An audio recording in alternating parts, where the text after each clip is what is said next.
know if the tags actually do much. Maybe they do. Maybe that's why I'm bad at this. Welcome back, everybody. We're doing art today, like we normally do. It's Tuesday. Got kind of a fun idea. I do want to work on the. It is Swordtember, apparently. I think is what people are doing. I want to draw a sword. I'm gonna draw a cool sword today. But moreover, nope. There we go. I want to draw a cool sword being held by a Minotaur because I haven't done that in a while. People seem to be enjoying it, so I'm gonna go ahead and do that. That's my plan for the day. And I forgot to. Boop. I didn't record this one. Here we go. Start recording. Boom. All right. Boop. Let's do some sketches. How's everybody today? Hope everyone's doing well. What is it? It's like September something? September 7th? That's a day. That's a day.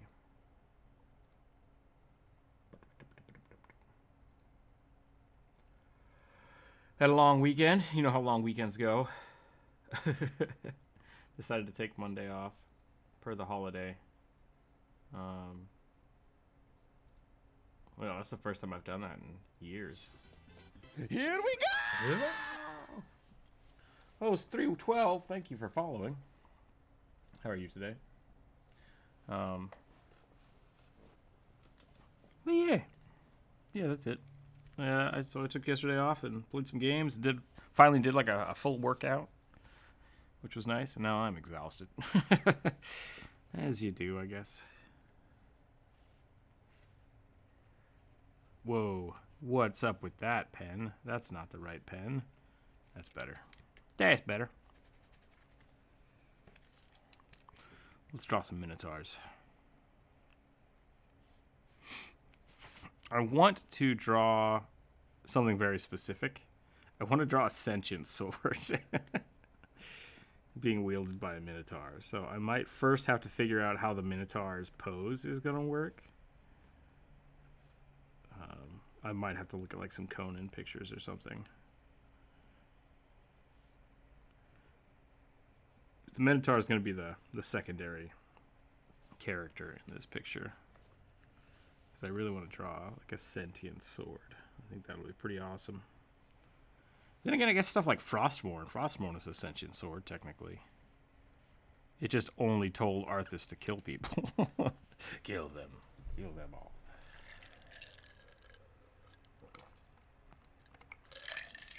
Hope everybody had a good weekend.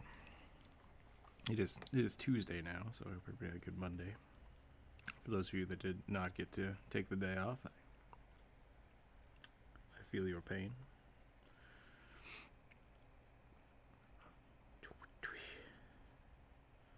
Do something like this.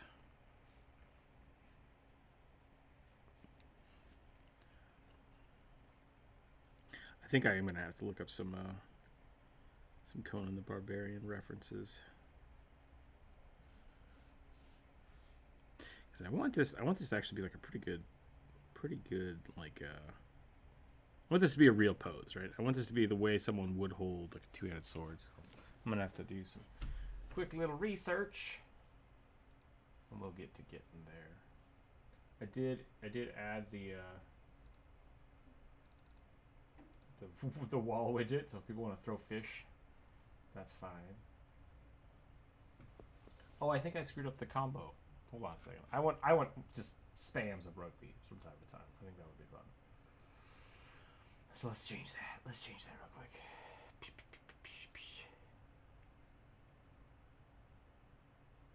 Yeah.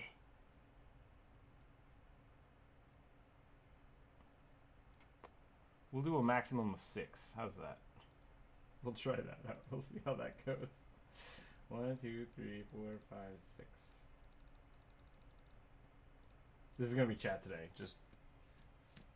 Oh, I see. It doesn't work now. I have to save the settings, maybe. Or do I have to launch it? Do I have to have this active? Is that what's going on?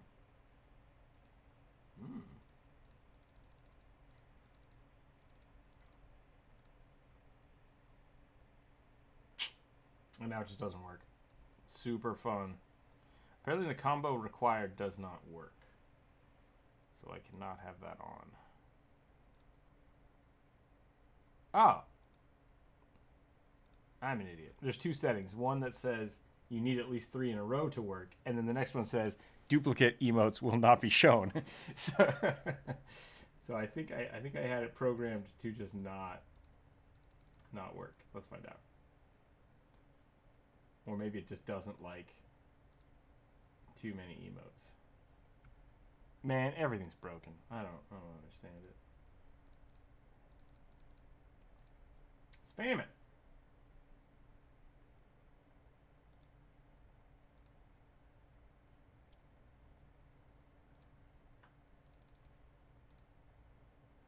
Three fish work. Okay, maybe it can't be unique emotes.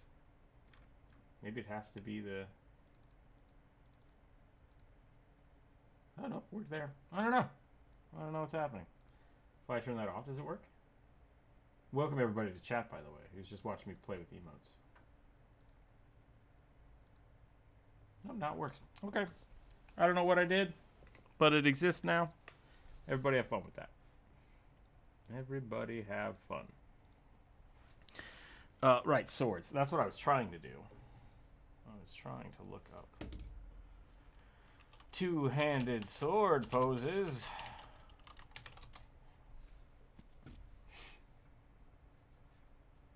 That's a cool one. I like that.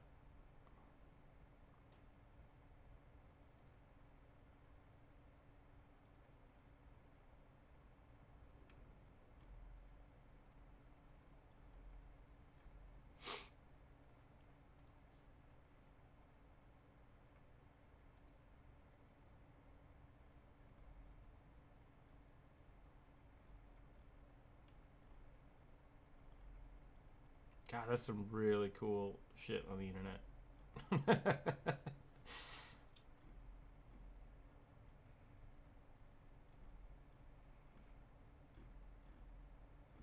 Welcome to Pinterest, where everything's awesome and you have no access to it. I wonder if I should just put all of my stuff on Pinterest, like, preemptively, so I know that it's all linked properly.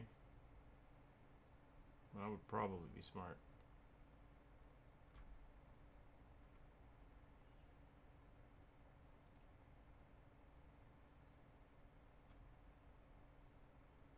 Yep.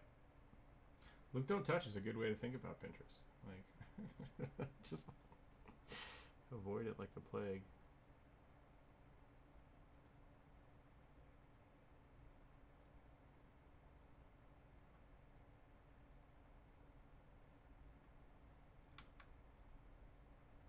So, okay, maybe this will work. If I do it this way, it's basically going to be in front of his face. But I think that's okay. I think that's okay. So instead of this, we're going to have the arm go straight. And then the sword will come across the shoulder. That was a really bad place to draw that, but that's okay.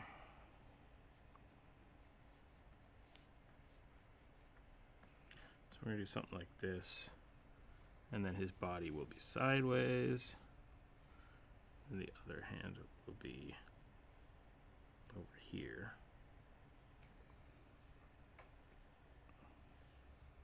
That doesn't look right. Why don't that look right? Oh, because this is way too short. This is the elbow. This is the bone. The body should be like that. Except it's a cow, folks, so we're gonna have to go. We're gonna have to go big old beefy mode, you know. Where to beef? Here to beef. Aww. Thank you, Sierra, for banning Hoss321. I was so excited I'd made a new friend. I was suspicious, though. I was highly suspicious. There seems to be this, like, you start streaming and then within, like, a minute, some random person will host you or follow you without saying anything. And it's like, that's a highly suspicious. Highly suspicious.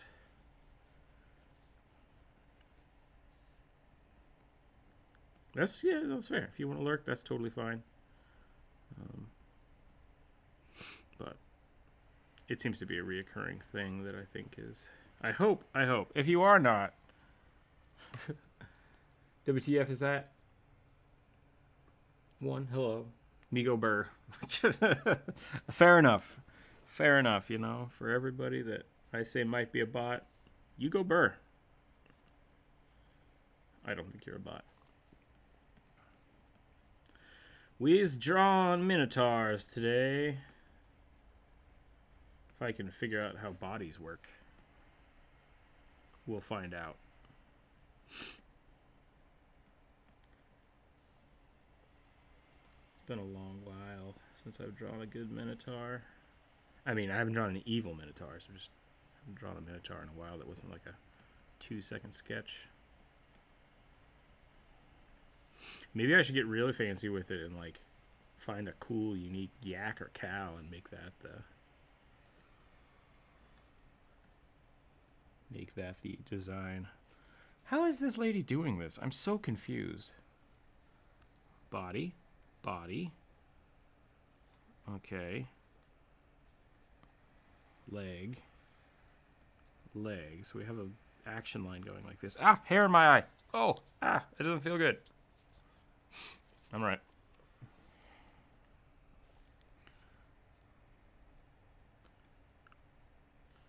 And then this goes like this, and this goes like this. Elbow in the same spot. Yep. And then hand. Okay, so I'm just not going to see the forearm hardly at all. And then sword. We have to turn this into a Minotaur. That is the plan. We have to turn this tiny woman into a Minotaur. Yeah, she's probably not that tiny, to be totally honest. But hello, my fellow humans.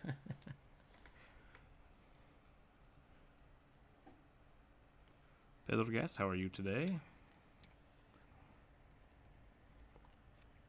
I'm doing good. Good to hear. Good to hear. All right, new layer. Let's grab this and move this towards the... Well, you know, let's just cut it. Yep. Whoop. We'll try this again. One more time with feeling. One more time with feeling.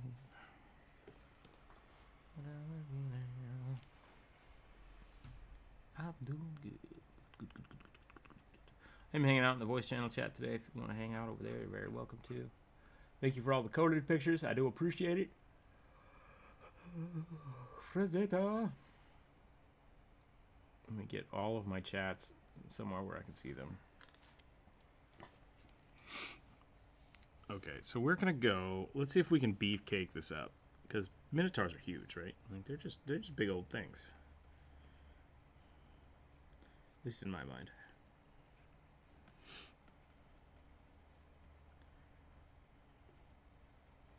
Make sure we get this big old muscle here. Druid would actually probably be a pretty good person to talk to right now, because there's a lot of anatomy I'm gonna have to like squish through. See what's going on here. Yep, and then this muscle is gonna go all the way over and up. Like that. And I think this hand, I'm gonna have it actually be a little loose. It's like a looser grip. This one is just going to be, probably do 3 fingers. Yeah, we can do 4 fingers, it's fine. When in doubt, pinky out. That's what I always say, and me only. No one else has ever said that before. Definitely 100% unique. Cup coffee, Ethan Baker. All right,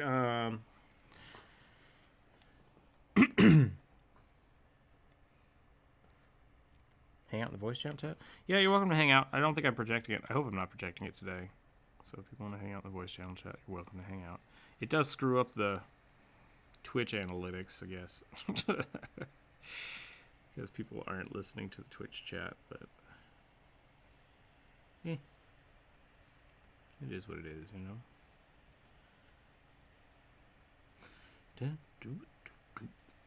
Oh my gosh, he's so beefy. I love it. Something I did discover, which is kind of a cool little art hack, maybe it's not an art hack, it's just something to think about. The bend on the arm, this muscle right here, the elbow, I can't remember, abductor? Elbow abductor? I can't remember what it's called.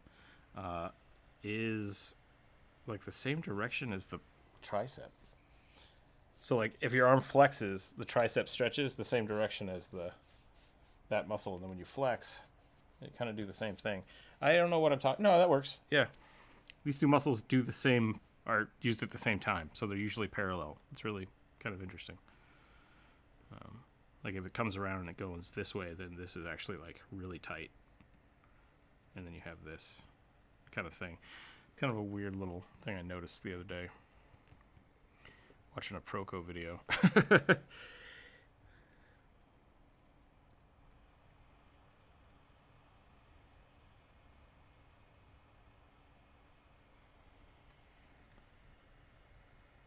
Yeah, elbows don't have muscle on them, which is kind of funny.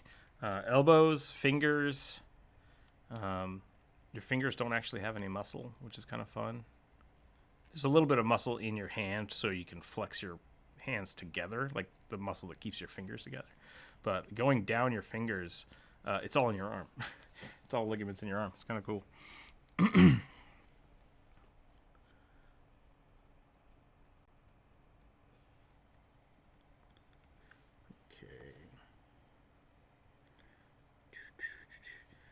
Like I said, this is only partially for the Minotaur, and then the rest will be the sword. So I'm going to do a quick sketch here, and then we're going to get into making this sword look super badass. That is not the right ear. That is the wrong kind of horn. Oh, we're starting off great today. I didn't draw a rugby. I should draw a rugby today. Should I start off with a rugby instead? Let's take a break. Let's do a quick rugby sketch, even though I'm already like partially warmed up now. We'll draw a Minotaur rugby. But excuse me, how can you forget rugby? Drink your water. I will do that. Thank you for the healing.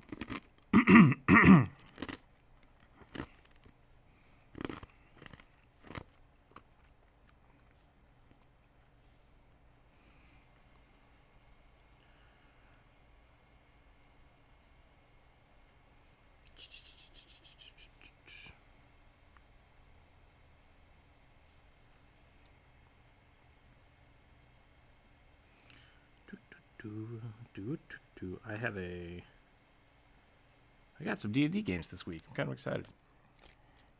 I got some stuff planned out. We can try again for Friday if people want. Got to talk to Lars. I think we're going to run one of Lars's campaigns. See how that goes.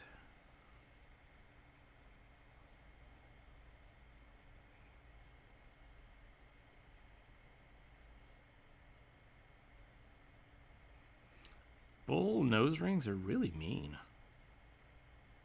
Well, I don't know if they're mean, but they definitely probably aren't comfortable.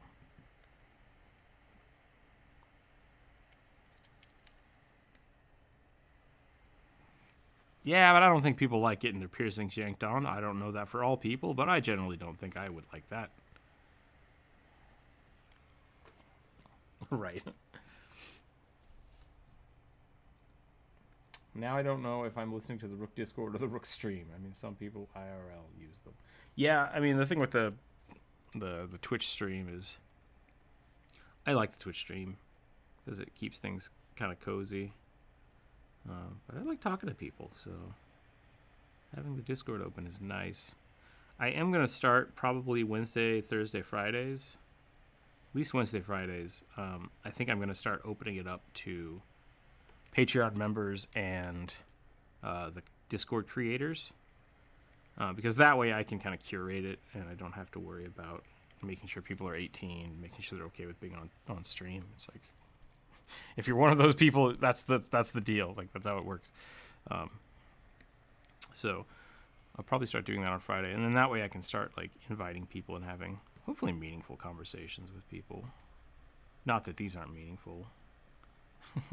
Excuse me. Not that these aren't meaningful, Inferno. Just, Oh, really? That wasn't you. You didn't excuse me? Who did? Who did this?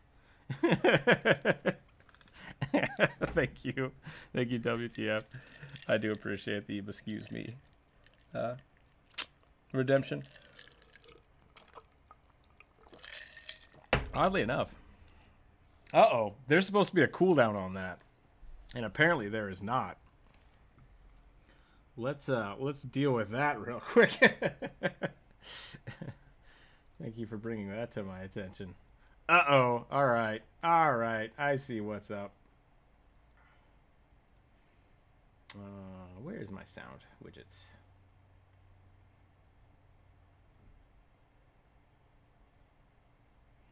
Oh, no. Hello, Druid. Welcome, welcome. Let's just do this. I did one more interaction, yeah. But now it's being abused. Not cool. Missed the Hornskins Bowl. I like it. I love it when I try to do something and I just have no idea what I'm doing. Like, I know what I'm trying to do exists and I can't find it. Oh, here it is. There it is. Widget settings, extensions. There we go. Sound alert, configure. Open sound alert dashboard. Yeah, we definitely need to...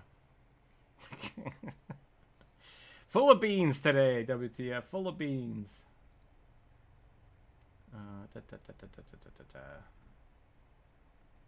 Can I not configure this to make it...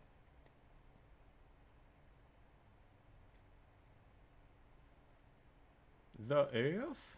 Settings. Here we go. Cooldown. Yep, let's do...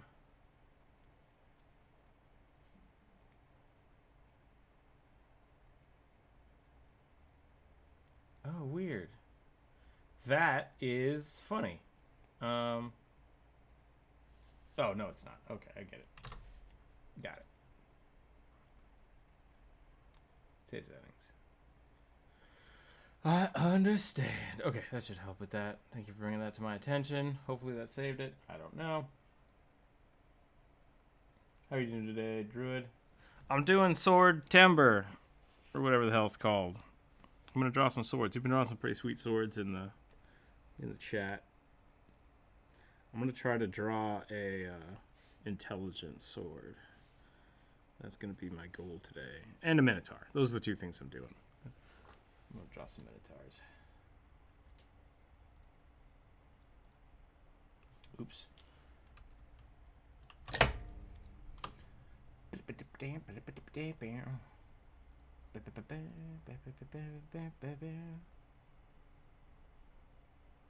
Some people have some pretty weird kind of piercings. Yeah, that's fair. I'm good. I'm getting back from setting. Oh, he's sitting. Oh, nice. I'm glad that's still going. Hope you're enjoying it. It's always fun to help people. Bulls have a very triangular heads. I don't know how much of this I need to draw, considering it's most likely going to be covered up by the sword.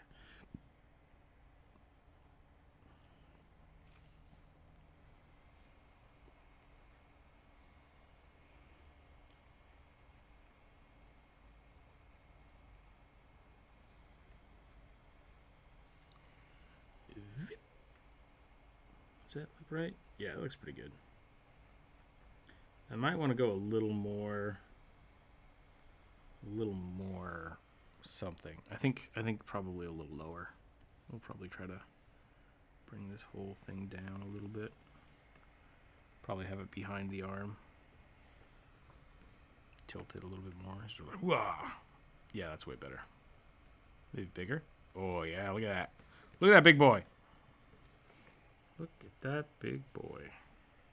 I missed his jaw. That's fine. I'll fix it. Ooh, ah. Ooh, that's not good. Sit up straight.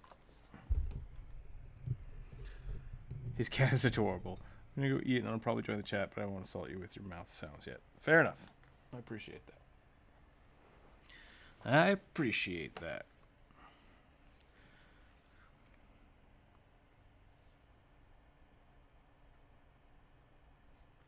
think this needs to be a little bit more beef. I'm going to say that a lot. This whole picture, everything I do is probably going to need more beef. Like, it's going to happen. It's not supposed to be a pun. It's just how I talk. Lots of beef. Mucho beef.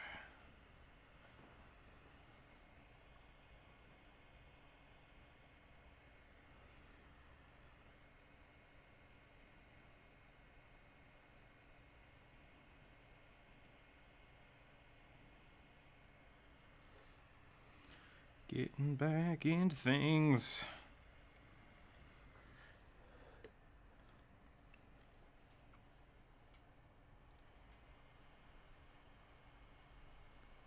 That needs to be 90 degrees with the sword. Doof, doof, doof. Big old fingies. Big old fingies. That's just going to cover up his whole face. I don't know if Minotaurs can dual wield now that I look at it. At least not like this.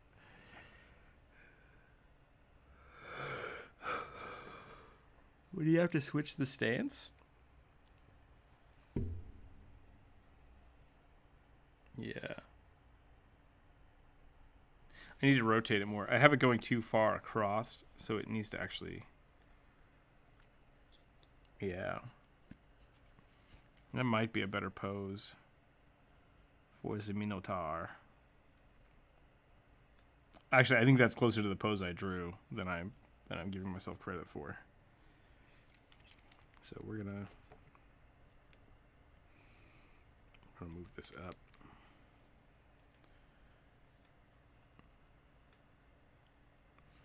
So that one, the anchor hand should be on, but that's backwards from the one I have. Ooh, conflicting sword stances.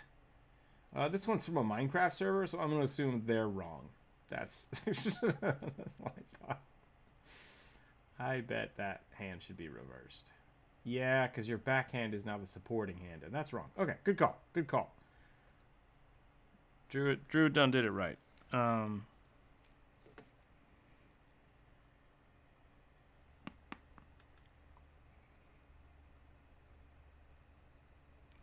Because this hand should be the one supporting it. Oh, but I love that hand that I drew. It looks super cool. It's basically a reverse stance. No, it still work. It'll still work. It's just the other hand should be over here if I'm doing it that way.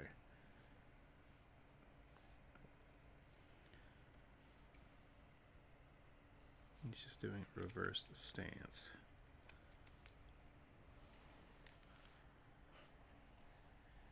Because this would cross, and then, oh, but then that hand should be up front. Ooh.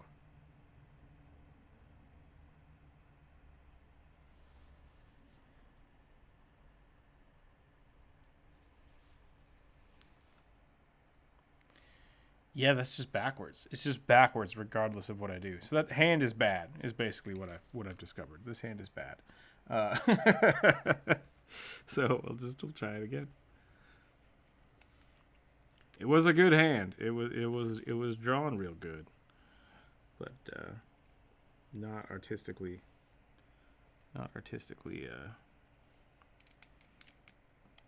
coherent.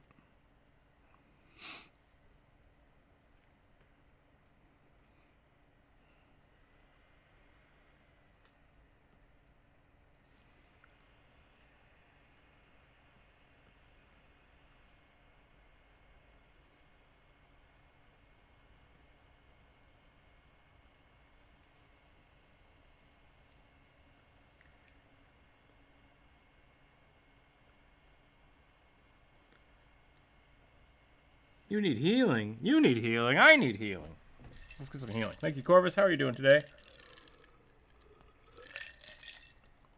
Thank you for the drink redemption. Let's see. So if this was doing knuckles to hand, I'm doing a cross, so it's going to be... Is that what I want to do? I think that'll look pretty cool. So yes. So this is going to be thumb out. And then this hand will be crossed over here.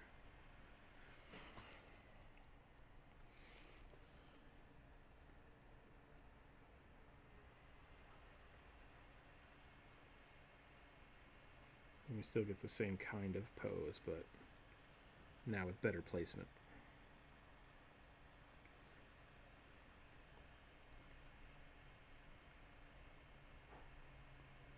Ooh, I think I have a cat trying to break into my house. Let's see what he's up to.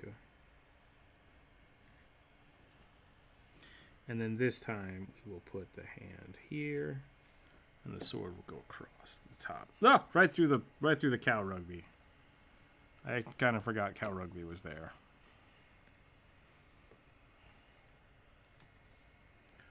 Whoop, whoop, whoop, whoop. Whoop, whoop, whoop, whoop, whoop, whoop.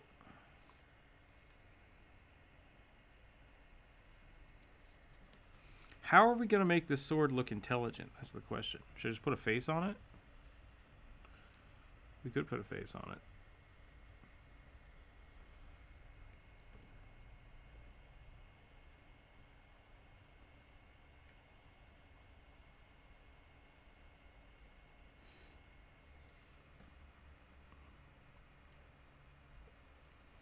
Just make it a buster sword.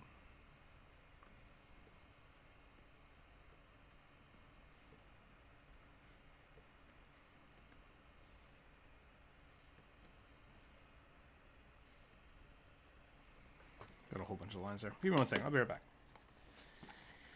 Gotta give him the blue Skittle face. All right. We'll steal blue Skittle stuff. I don't know how he does it. Masterful. Masterful.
Okay.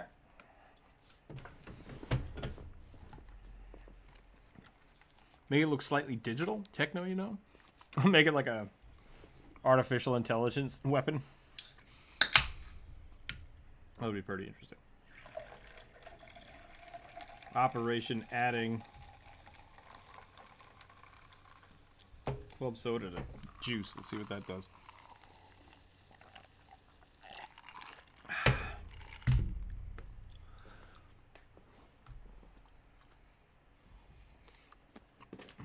Are all of my followers just bots? Is that what's going on?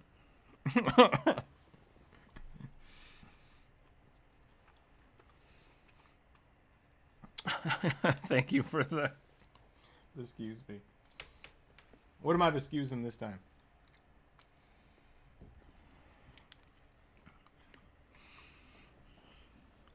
I remember when I started YouTube videos back in the day. It was like 5 or 6 years ago.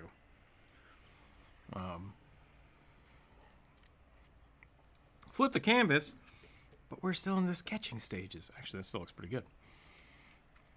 Go me. The big thing on YouTube was like, hey, want to be friends, sub for sub? And it's like, no thanks, I'll pass. but all those people just like preemptively subscribe to you. And so at the end of the month, YouTube would do these weird purges where they'd find accounts that were just doing sub for sub and delete them. So like you'd feel really good about YouTube because you're like, yeah, I got like 30 subscribers this month. And then all of a sudden they would all be purged and you're like, oh, that doesn't feel good.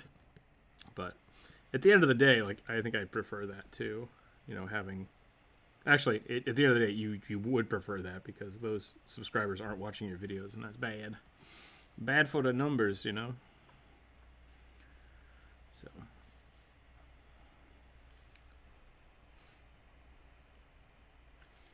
So thank you again, Sierra, for keeping our channel clean. Because I have no idea who these people are or why they're getting banned. But I assume you know what you're doing.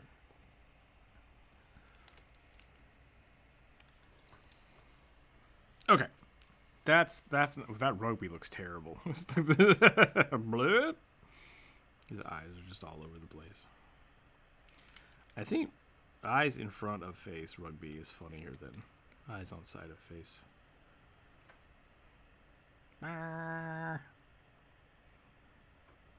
He's got to do the moo face. Oh. Don't tempt her. Clearly, I want to be fair. Did the emotes work? Did the emotes go all over the screen? I don't think they did. How very strange. Yay! Okay. Hammers work. All is right with the world. Let's draw this sword. I do not have the symmetry tool right now. Which maybe is a bad thing, but...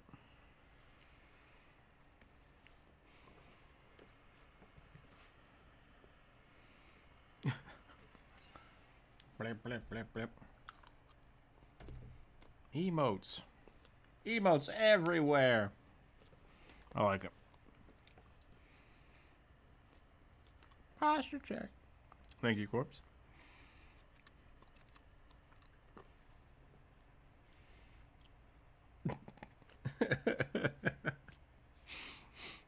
It's a rate of 1, apparently. I might have to figure that out too. Pushing those bounds.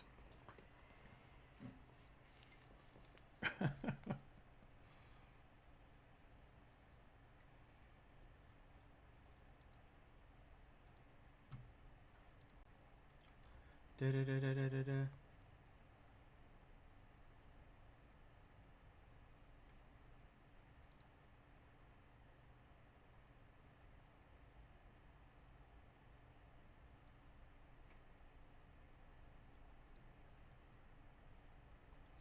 Yeah, I'm looking for that.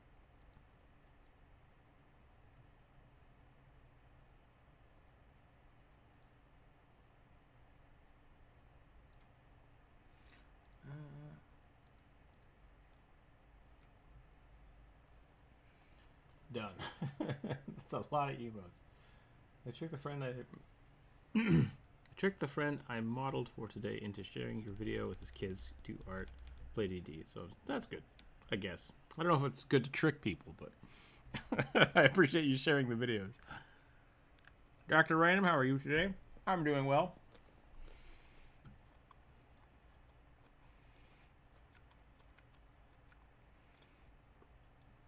Yeah, I don't know. I'm gonna have to play with this stuff because, like, I like the emote spamming and stuff, but there is definitely a limit that we need to be able to set. So I'm gonna have to play with that stuff. Definitely gonna have to play with that stuff. And I wonder if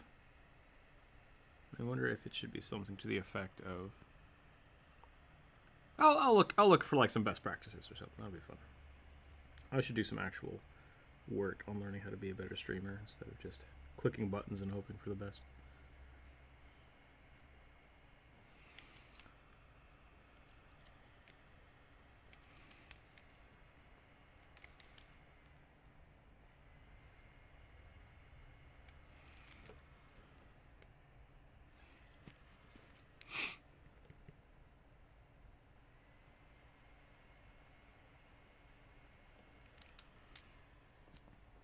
Hello, hello. Doing well. How are you? Oh no, I closed the thing. That's good. Posture check. Thank you for the posture check. I gotta figure out how to make this sword look awesome. I kind of want to put a face on it. I think is what I want to do. I think I kind of want to put like a singing sword scenario going on here.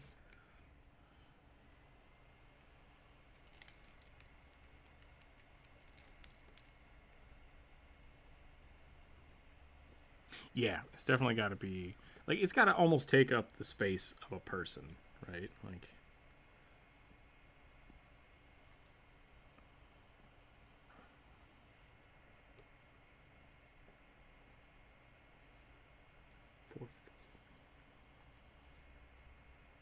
Gotcha.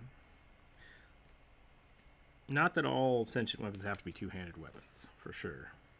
But I feel like they've got to be like they have to have their own personality, right? And like a traditional just straight sword is not going to have a lot of personality. Unless that's the sword you're going for, you know.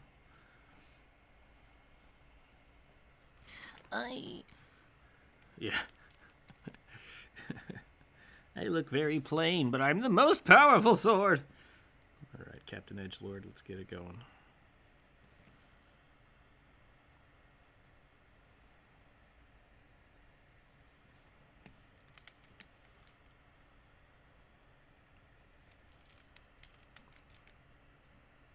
That would be pretty funny. A bladed wand.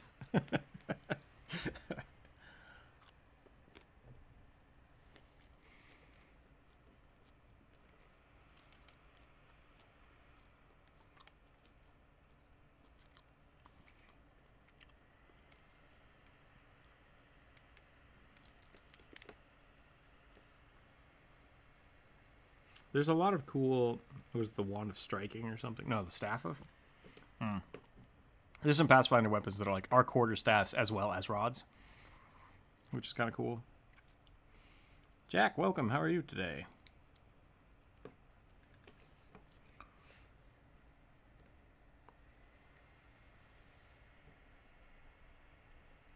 Yeah.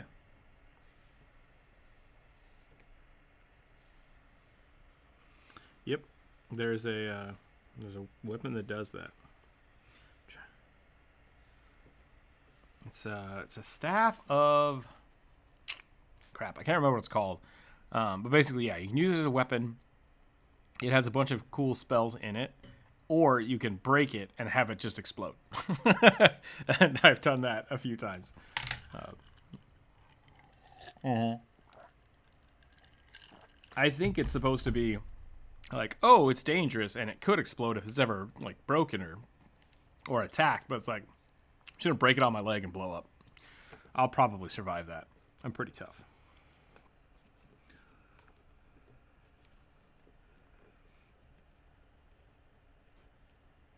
I think breaking it into sticks would make it explode.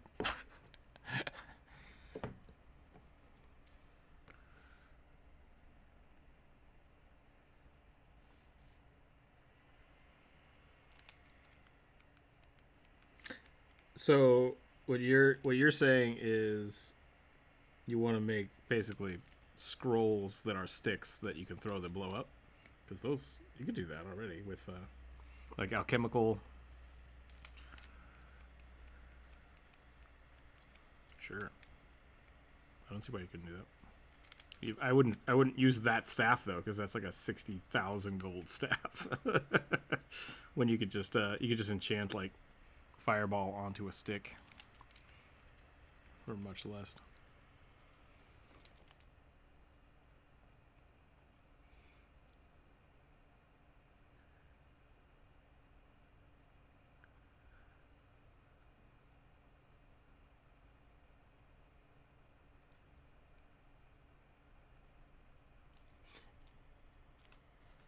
Yeah, Drew is right. You could also just have a fireball necklace, which is a necklace that's covered in beads that each one has a different level of fireball. I think it has a set number of each. So it's like 5 level 1 fireballs. Or I guess they all start at level 3. And then it just goes up from there. I've had a few of those. I give those to my players all the time, especially when it's like a low magic party. It's like, hey, check it out. Here's a necklace of fireball. I gave one of those to Kevin the Necromancer, and he walked into a giant fiery explosion because he's like, I'm tough. And I'm like, are you wearing your fireball necklace? And he's like, yeah, why? I'm like, well, that's a problem. That's a problem. You explode.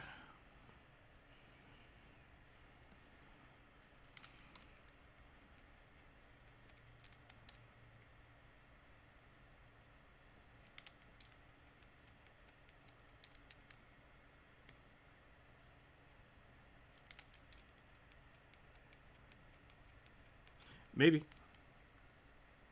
I mean, if you want to rule it that way. If you want to rule it that way.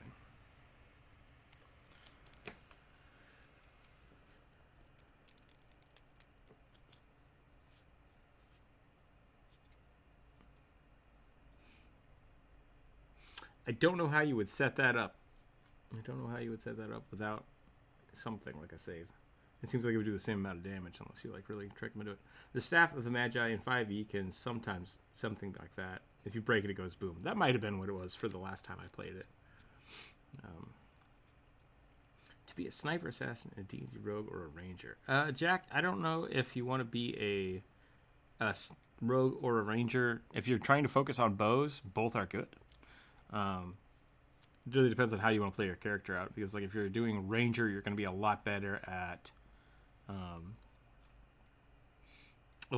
like focused fire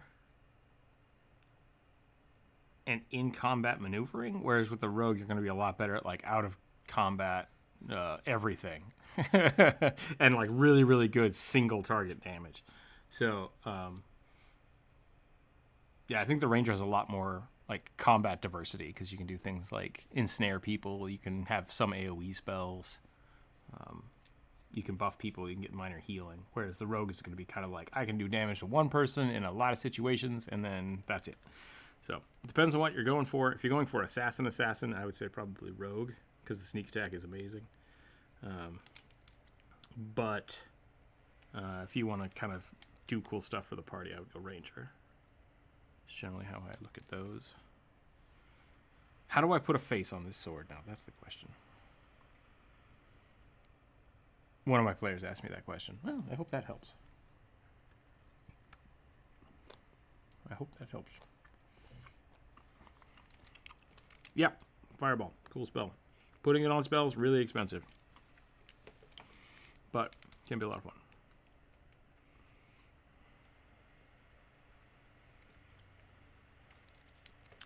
Plus, if you can like,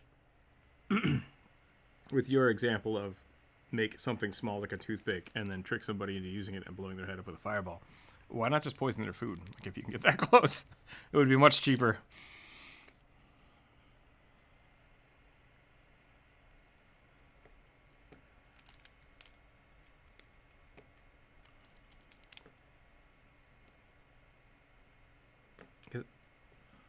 I guess it depends on how evil your character is.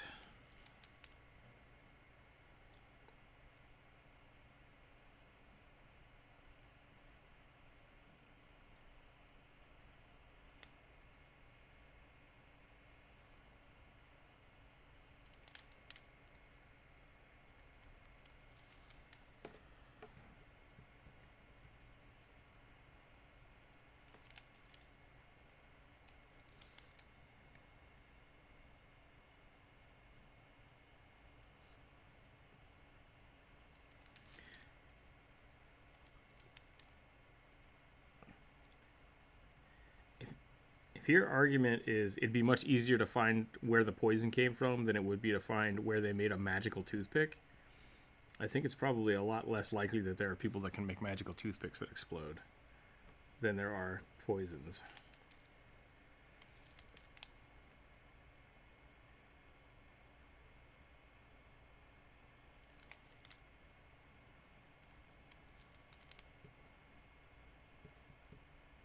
Well, this is just getting into the like the let's keep building and building and building. So I'm gonna go ahead and stop and just say yes, sure, do that. Try it out.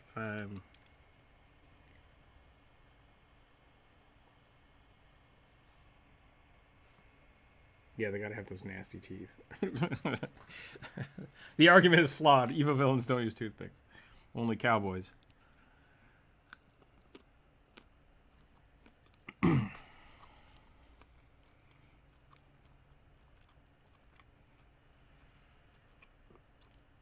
Face on the cross guard. Yeah. Let's try that.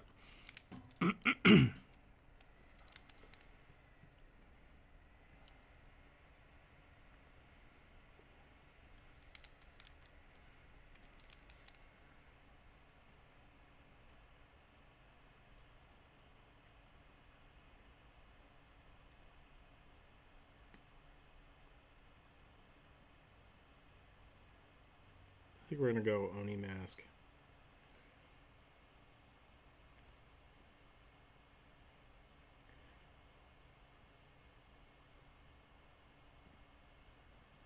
Yeah, I think... Once again, we are arguing semantics on something that is we need to stop this conversation. Is basically what I'm going to say. It's not a good... Yes, any of those things could be done. Like, that's it. That's the thing. Like, try that. It's like, there's no reason to keep adding to it or arguing about it. So I'm gonna call it quits on that one. Yeah, do what you want. So we're gonna move on from that. I'm gonna put a face on the hilt, but into the sword. I think that's gonna be a good one. Corvus, Jesus. What is that from? Well, that's a Disney show. I was thinking, for some reason, that made me think of the Brave Little Toaster. I'm like, there wasn't a sword in the Brave Little Toaster, was there?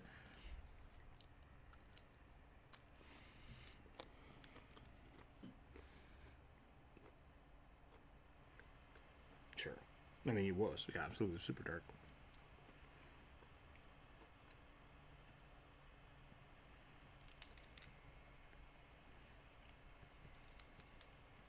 I kind of want this horn to be bigger.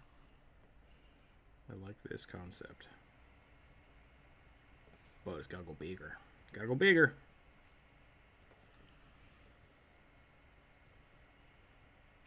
You know what they say, go big, go home. Go big and go home.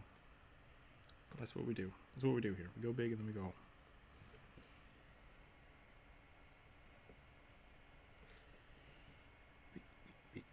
Bit.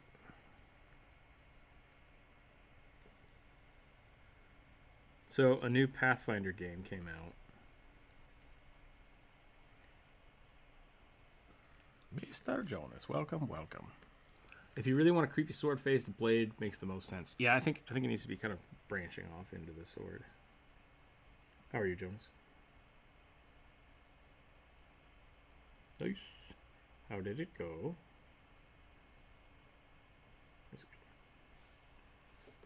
You ganked another player? What? Oh, pranked.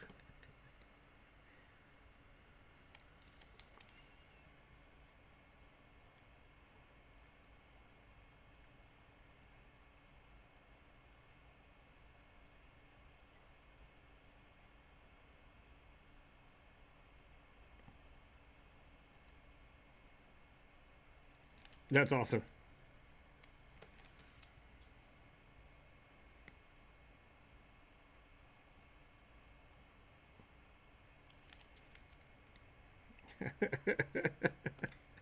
Oh no.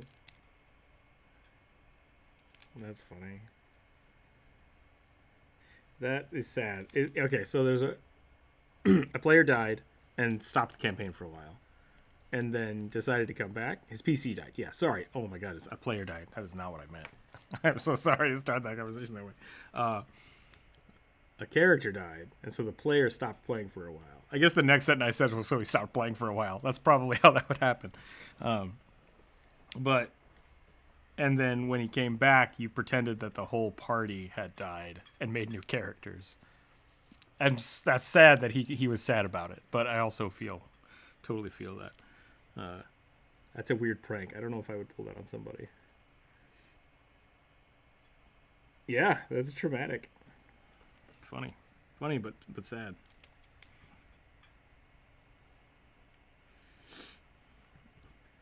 That's all right. We had we had played the Dragon Pirate campaign. Is the only way I can describe it. It's the one where I played the polar bear. Kind of got away from our DM. Like it just kept escalating, and he's like, "I wanted you guys to do this, and you killed the old lady, and you have a dragon friend," and it's just like, he's like, "I honestly don't know what to do. I either need a lot of time to figure this out, or I need a break, or someone else needs a DM for a little while." And we're like, "Yeah, but what do we do? We can't just leave them there." And he's like, "Okay, you all flew off into space, had a bunch of adventures, and then died." It was like, okay, like that's how our campaign ended, with like a super short epilogue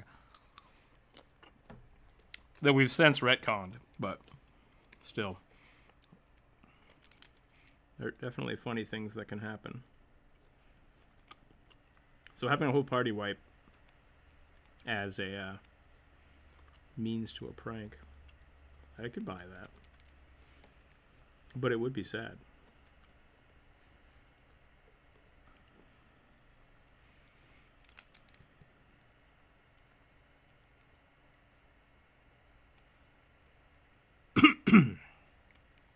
I'm eating some very spicy beef jerky.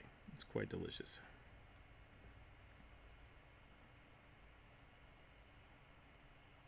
Sorry, Drew. Go ahead.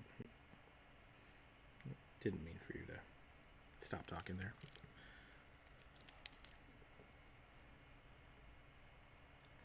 The spicy beef jerky is making me.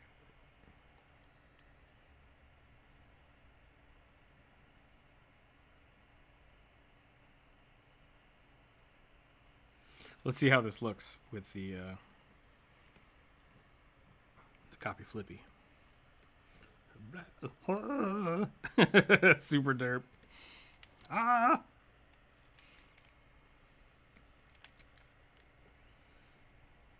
Does Clip Studio Paint have symmetry mode?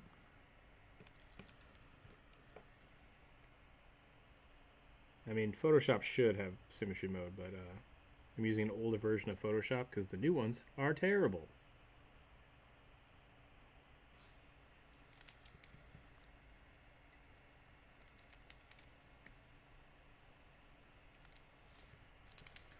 This is supposed to have symmetry, and for some reason it doesn't work in 2017, which is the year I'm using. I think it's because, like, for some reason my video card driver is not compatible. They're like, "Oh, we fixed that in 2018." I'm like, "Yeah, but when I do 2018, I can't scrubby zoom." Like, because then it's not compatible with that either. So, very frustrating. Burning, how are you? Yeah. Nice. I might start using Clip Studio from time to time. Mm-hmm.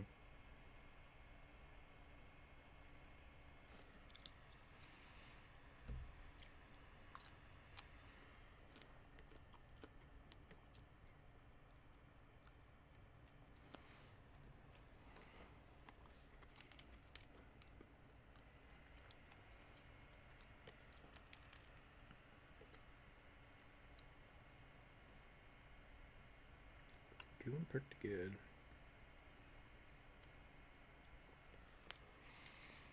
Speaking of Jonas, for those of you that have not, yeah, I should shout out Jonas. That's a good idea. I should shout out Burning too. What the? Okay, I don't know what just happened.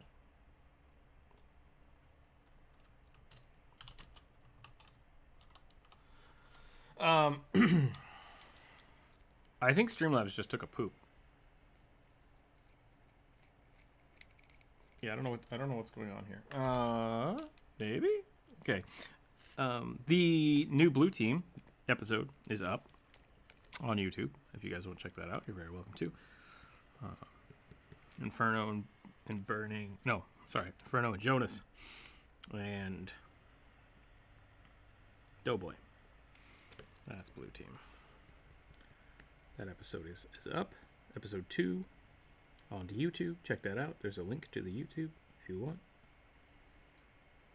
Exclamation mark YouTube. Also, new videos out. There's a link down below.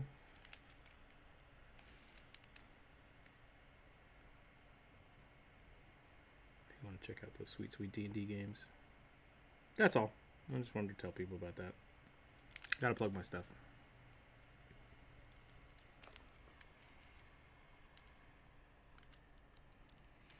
Oh yeah, it's Swordtember. If you guys want free cheap subs, now's the time to do it.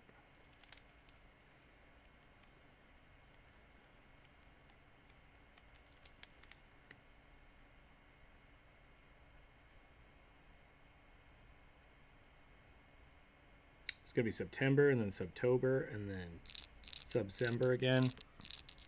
Oh, Jesus. Thank you, Jonas. Thank you for all those wonderful subs. Everybody enjoy those sweet emotes. I was not expecting that. Thank you, sir.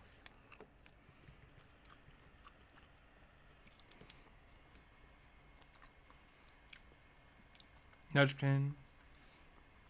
Pedrogas. Ink Ribbon. Ink Ribbon. That's a cool name. I like that.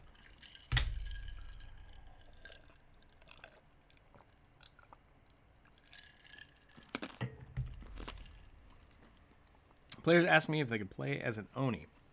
I don't see why not. Yeah, you could.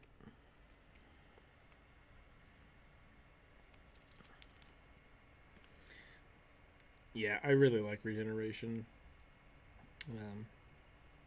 It's an interesting mechanic. It does make the game different, though.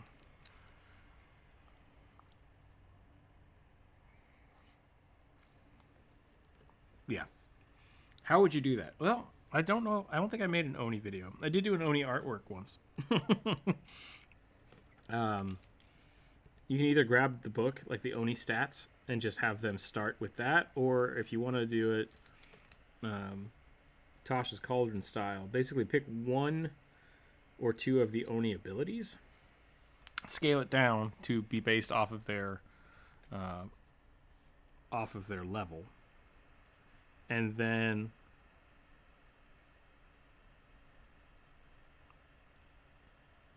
do Onis have Cone of Cold? I would absolutely do that then. You could just run it like the Dragon Breath, basically. Right, Cone of Cold is a 5th level spell, but the level 1 Cone of Cold is going to be weaker. That's my argument. So like since it's a racial passive, it should be basically you would get it at that level at level 10, but level 1 it's basically going to be, I think, what is Cone of Cold? Is it 8d10? No, what's the damage on it, though? 8d8? Yeah, so basically, it's 1d8, 2d8, 3d8, just all the way up to 10, basically. Or you could do it, I would probably do it another way, where I would start it at 2d8, and then at 5th level it becomes 4d8. 8th level is 6, and then 8d8. So, change shape. I don't know what the Oni does for change shape. Thank you, Sierra. That's fine. I like that. Yeah, being able to change the shape of your character. I would just limit it to like once a day, or not. I mean, if it's something that Onis can do at will, awesome, do it. Like that kind of stuff sounds really broken, but it's only broken if you aren't thinking about it first. Right? Like, oh, this puzzle can't be solved unless you have a small party member. Oh, I forgot. Shit. Solved.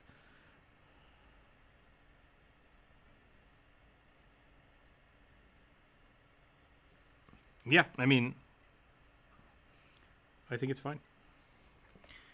If you're worried about it being overpowered, like write it down on paper, compare it to other things, like other people, and be like, well, why are you doing 5 times the amount of damage as this person? Maybe something is messed up. Let's take a look at it. Like what about this is the broken part? A lot of times people will look at the DCs or forget to look at the DCs. So you'll have something like Cone of Cold at level 1, and it's like, oh, the DC for this is 35, and it's like, well, no. It should be 8 plus your proficiency modifier, plus your level. So that way, at level 1, it's probably 10, and then it scales up from there, right? Yeah. So yeah. So the Oni's DC isn't even that high to begin with. So it's probably based off of one of their stats, like their charisma or something, instead of the proficiency modifier.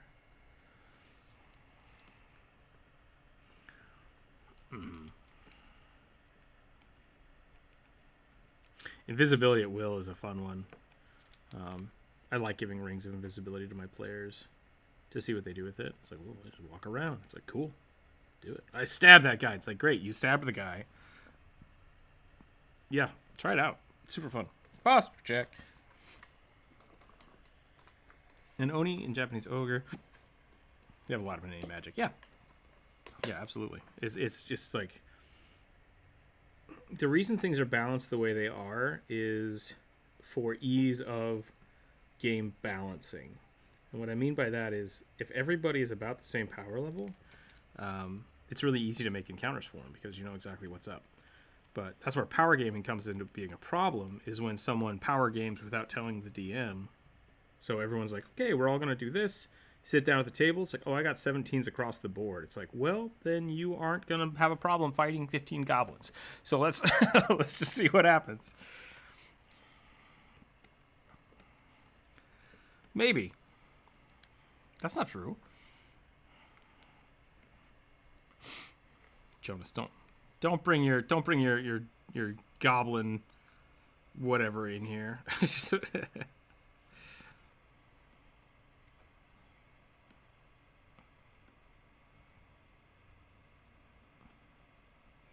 What if you have 20 AC?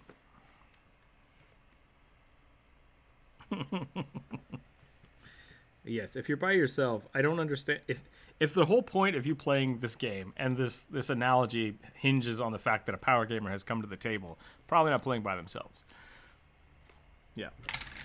The problem is when one person is way overpowered from everyone else. That's when power gaming becomes a problem.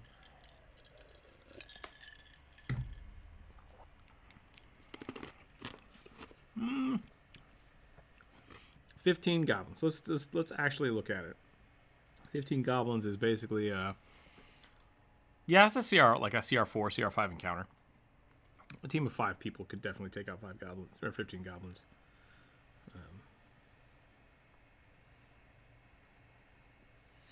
Yeah. My point being, besides the semantics of everyone being like, that's a high number, which is completely off topic. You can be a little overpowered with characters if the DM is prepared for it. Anything your players are like, I want to be this. It's like, cool. Just work that into your campaign. It's the Guardians of the Galaxy thing again, right? Like, if you took just Spider-Man, only Spider-Man, and had him fight Galactus, shit might not work out.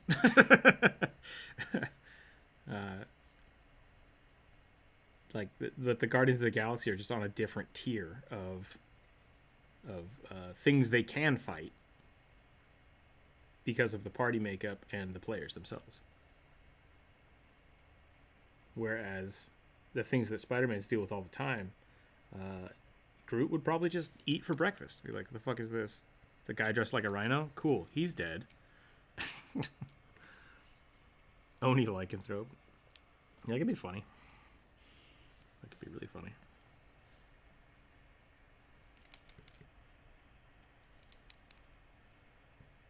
What's up?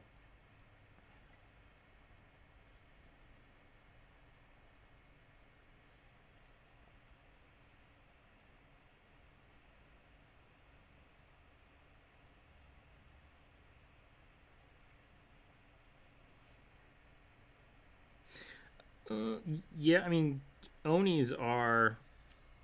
I assumed you meant someone would get turned into an Oni. Is that not what you meant? Or do you mean an Oni with lycanthropy?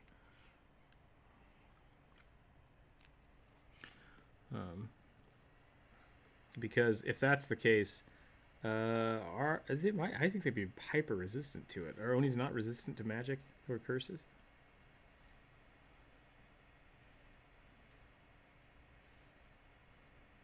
Oh, actually, yeah. If they can transform as well, they're immune to it. They're immune to the curse.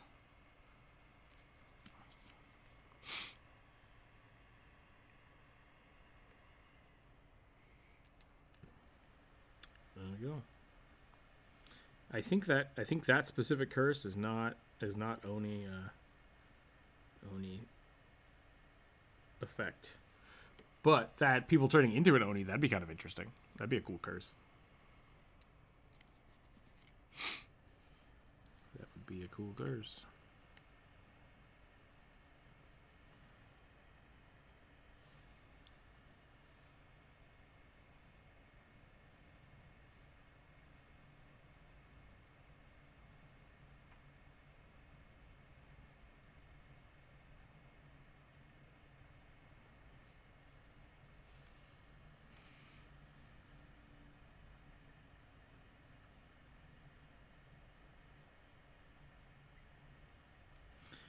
Boop, boop, boop, boop, boop.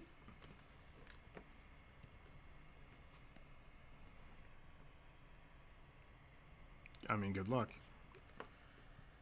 2 weeks into it, your head's going to fall off and turn into a Verguli, but, you know, whatever. There is a... You have the mummy around. Not to mention you'll be itchy the whole time because of the goblin fever or whatever the hell it is. Whatever the goblin dogs give you.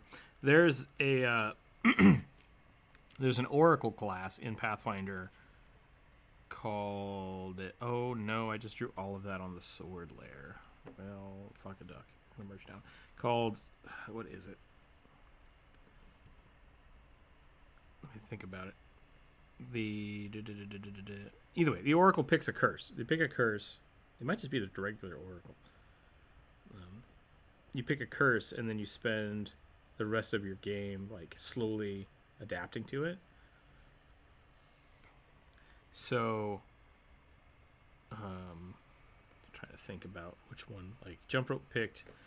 Whoops! Oh, did I merge that with the cow lair? Undo. Okay, hold on a second.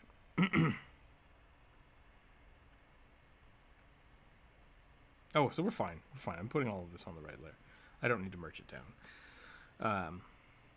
Because one of them is the undead curse, right? Like the same thing. Clerics can take this mastery, where you basically take a curse, and then throughout the game you slowly go blind for this example, but then eventually you get blind scent out of it, or blind sight out of it. Or the undead one where you slowly become more and more undead, and you just take all the benefits and negatives to that. What are some of the other ones? There's one of plague where you just like are constantly withering, like you just are full of diseases, but then you can start like attacking people with the diseases, and you become immune to other diseases. It's interesting. Like you purposefully take these negatives to gain the benefits from them, and I really like that idea. It's like Mr. Burns, you know? You just have all the diseases which protect you from all the other ones. I don't think that's how it works, but that's how it works for Mr. Burns.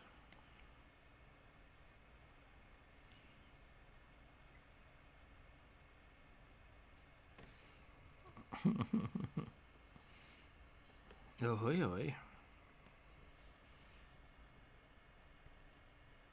As soon as I started living in a bubble, I stopped having to deal with people.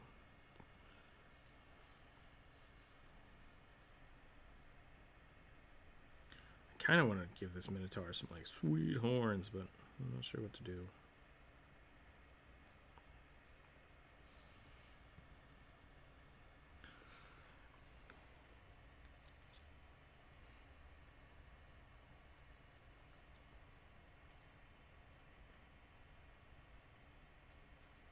He died. Yep. Fighting 15 goblins by yourself, probably get killed.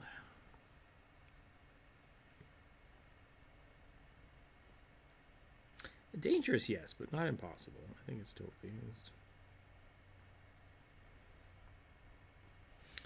Fighting 2 storm giants at any level is dangerous. Especially if they get the drop on you.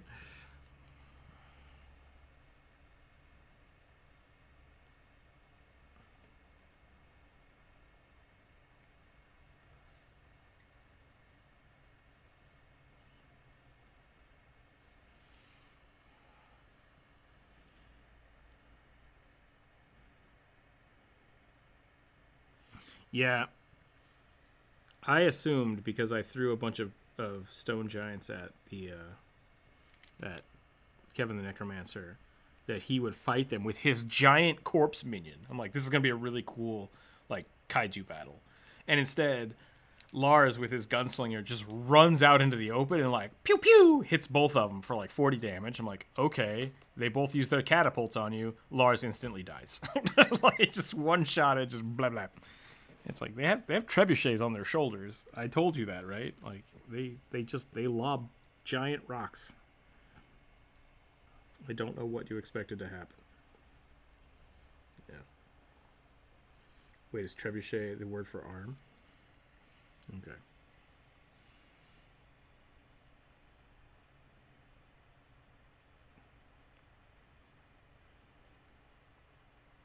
Gotcha. There's a specific giant in Pathfinder that literally has trebuchets on their arms, like on their just mounted on their backs, and so they can they just pick up huge rocks and launch them across. It's pretty great.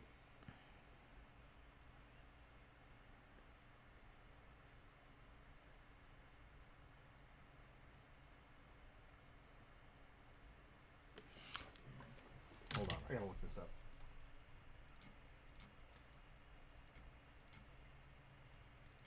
I'll find it. Hold on.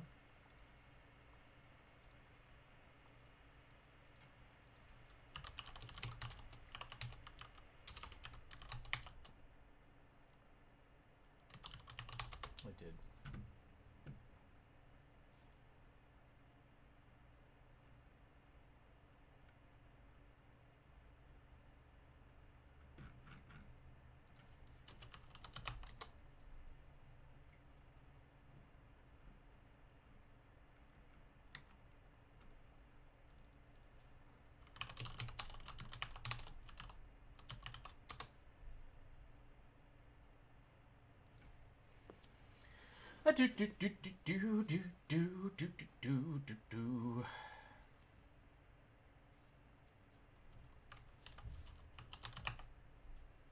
Giant isopod. That's not what I'm looking for.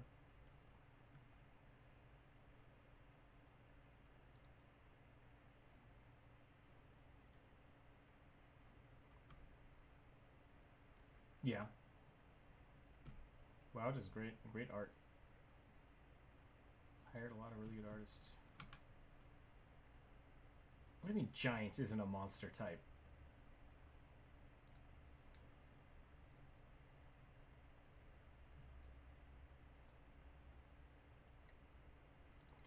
Humanoids. Humanoids, giants. Here we go.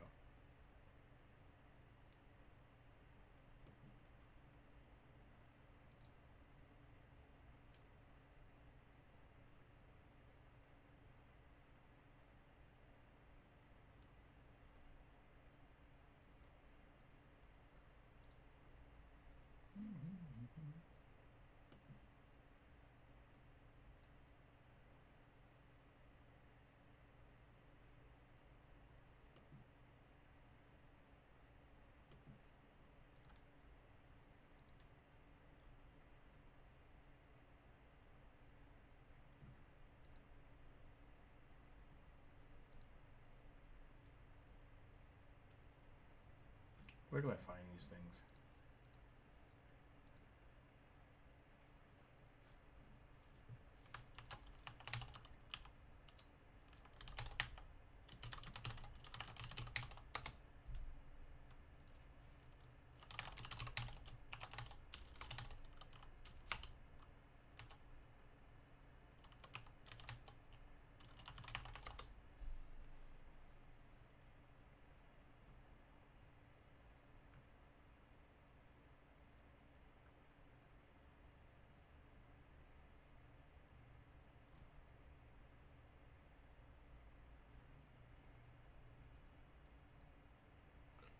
Brooke, do you know the artist Just Jack Draw? I know the name.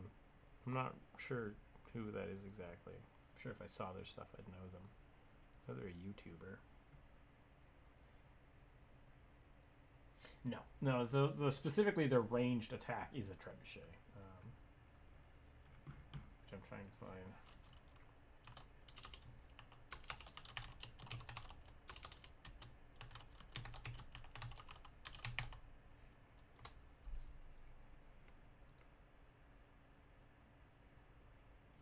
I mean, I printed this off, so like I know it existed. I just gotta find out what it is. I don't know if it really matters either, but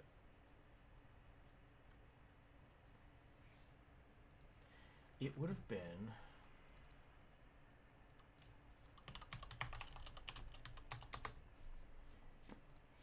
Would have been like a CR 12, I think ish.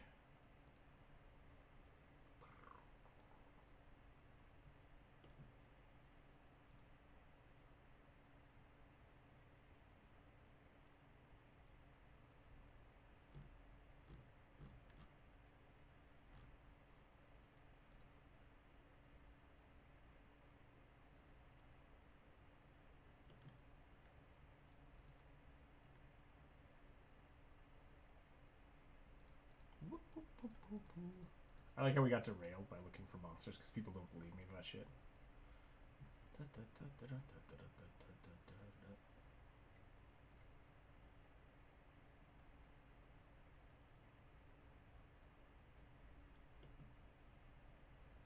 Wonder if I put it down somewhere.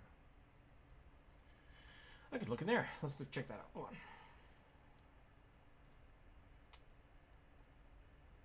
They do D&D and Pokemon Fusion sometimes, right?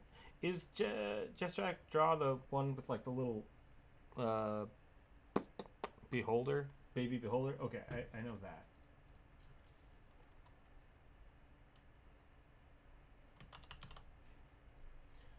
The moon encounter. Hold on. I might have written it down in here. Let me look.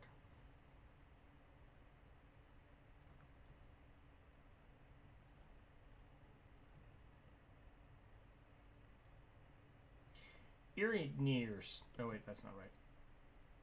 Outsider Devils. Chain. No.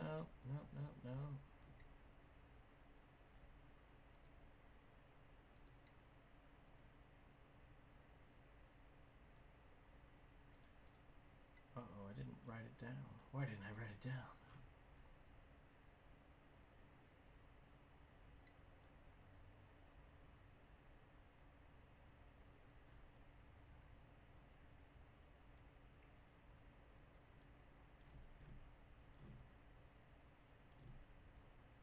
It goes up one step. If your question was how do you deal with larger sized weapons?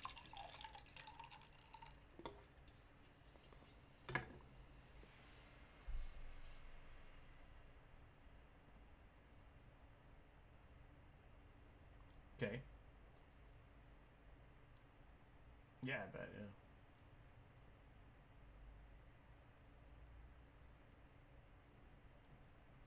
Okay, so this needs to be the second time we went to the moon.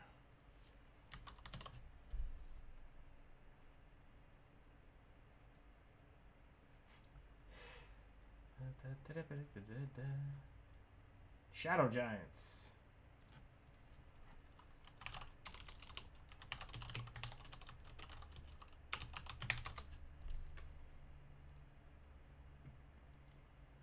Extraplanar Giants, rock, ranged. That's not right.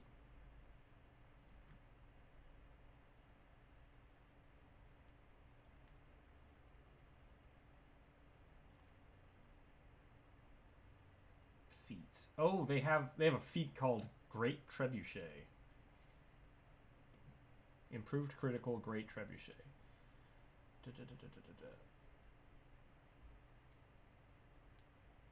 They can use a trebuchet as a two-handed martial weapon. So that's what it is. Melee, masterwork, great trebuchet, blah, blah, blah, blah, blah. Yeah, okay. And then they get plus 16 to throwing a rock. All right.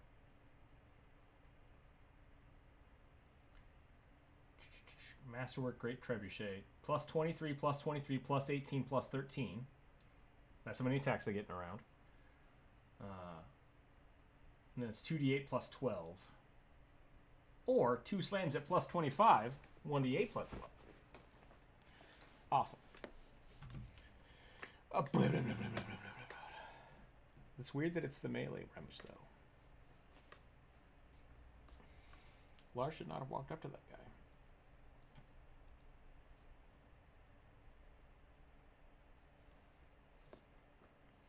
Gotta go. See you later. No problem.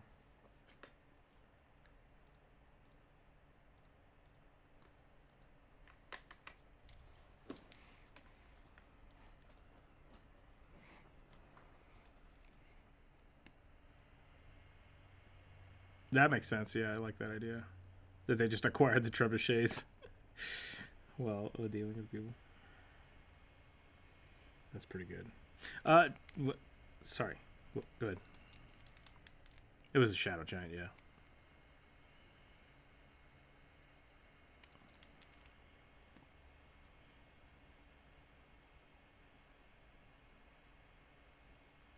You know what I'm going to do? I'm going to stop this recording because I forgot to draw anything for about 10 minutes. Then we'll come back to it.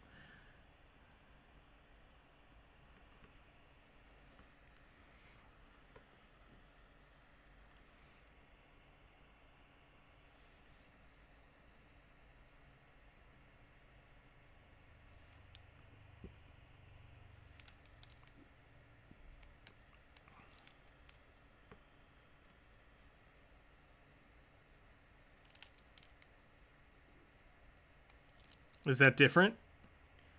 Okay, what is that then? What's a turbucci?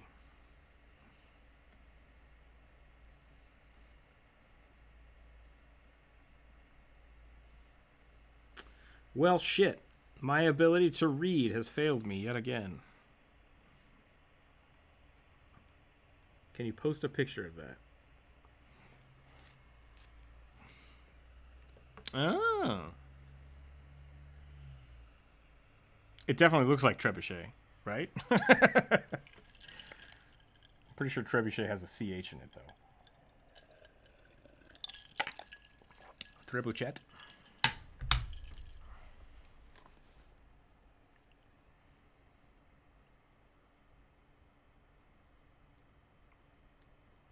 Cool. We learned something today, everybody. How about that? Big spiky paddle. Spiked chain. Yeah. Yeah. Alrighty.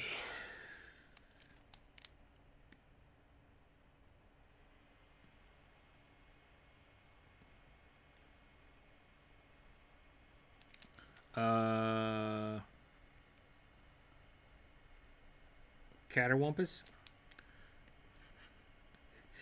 Is cattywampus an English word?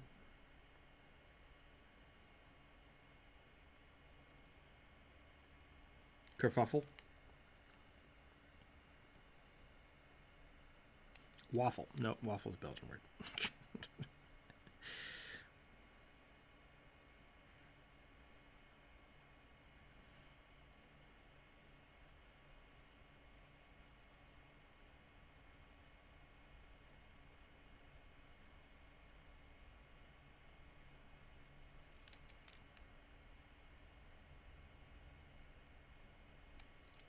Okay. Catch you later. Thanks for hanging out, Jonas. Thank you for the subs. We'll catch you another time. Yeah.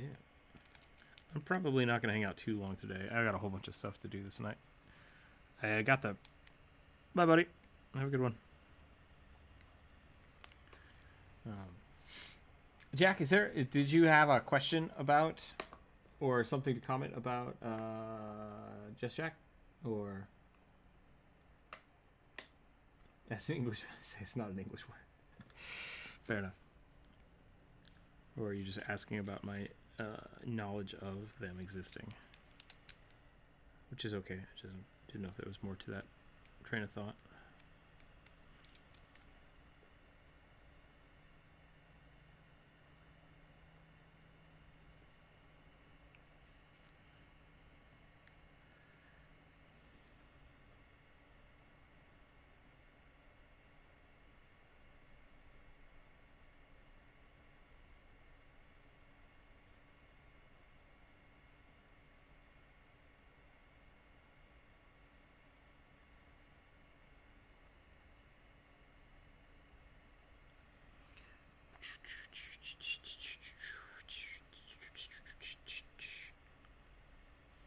I want to learn a different pattern than spirals. Let's try something different on this guy.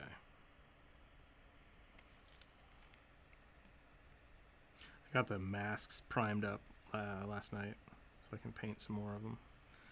I was going to paint them today on the stream and I just decided not to. Got to get everything set up again so I can do that. That'll be fun though.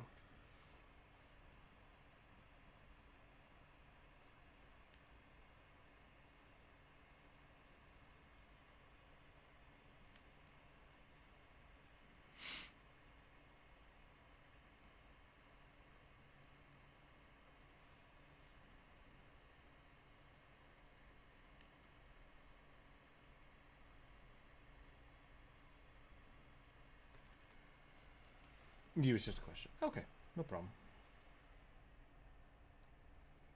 No problem. So there's a new Pathfinder game out. I kind of want to play it, but I also don't know if I should.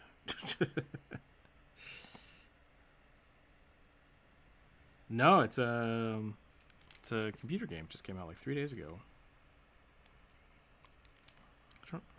Yeah, I had not heard anything about this, and then it just came out on like the 5th or 2nd. Came out on the 2nd. I wonder if people would be interested in watching me play that on stream.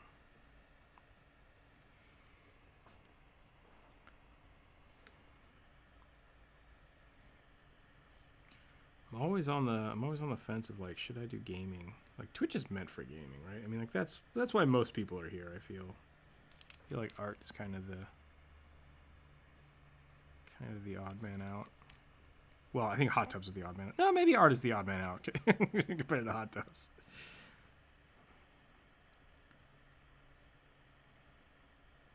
I wonder what we could come up with for that though. It could be fun to play something like that and then do like push-ups on death or pause the game and draw a monster. That could be kind of interesting.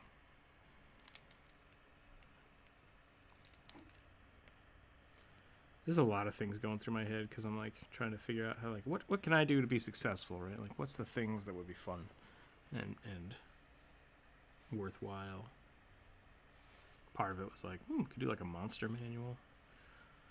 That could be kind of interesting. I just gave him Thundercat hair, and I don't know if I like it.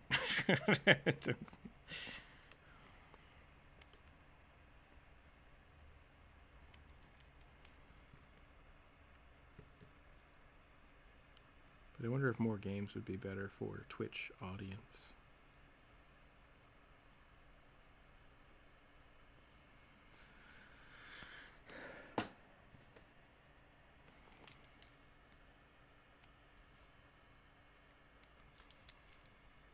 Right.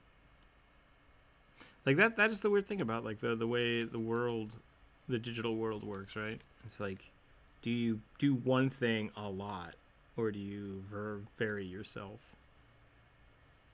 And I've seen good reasons for both, like good arguments for both.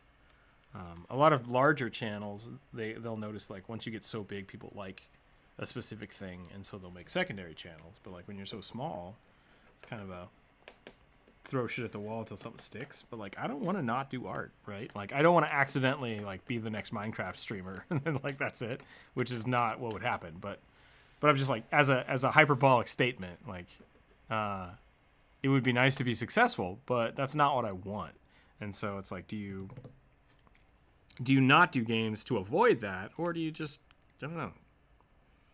I don't maybe I shouldn't worry about it because I'm not big enough that it would become an issue, you know.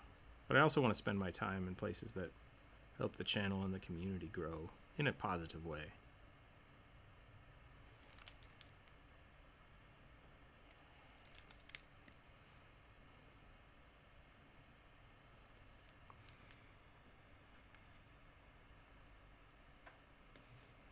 Yeah.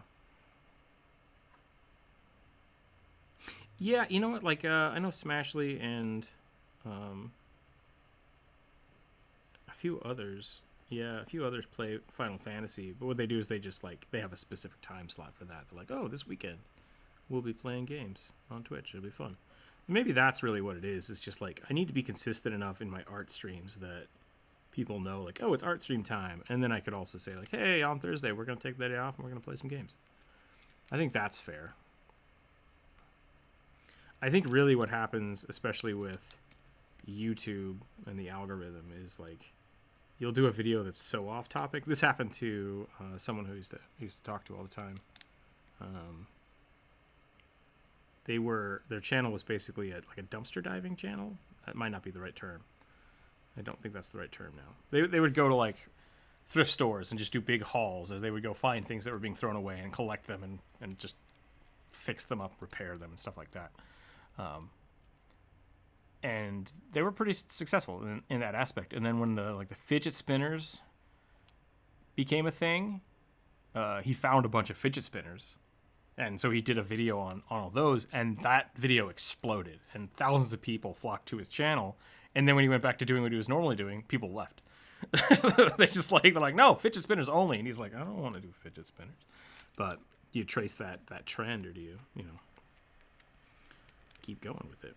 And so I think I really wanted to keep like Tandem Gamers separate, but I have not had time to like really produce Tandem Gamers content because I've been working on this stuff. So it's like, do I just keep going where the traction is, or do I really try to keep things separate so that it doesn't alienate people?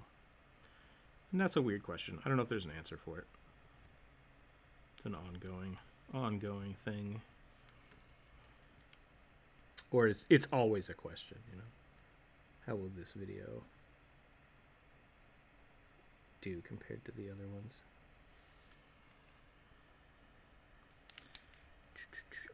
Side note, are people seeing the shorts I'm posting on YouTube? Do they pop up on your feed, or do they only pop up on the shorts feed? That's kind of annoying. I don't like that at all.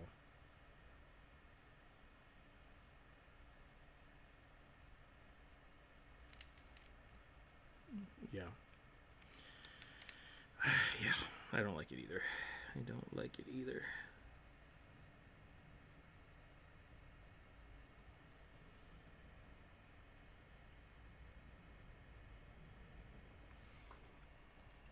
But it's what YouTube wants. I feel like I've screwed up this muscle. This doesn't look quite right. Druid, help!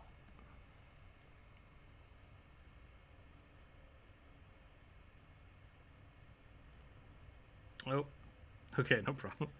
I feel like I'm missing a muscle group is my problem. I think I'm missing a muscle group. I can just look it up.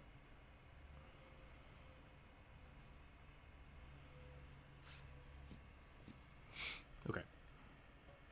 Oh, this should be in front.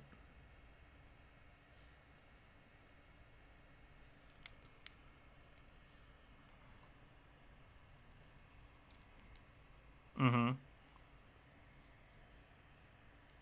Oh, it'd be much higher, wouldn't it? Yep, you're right. You're right.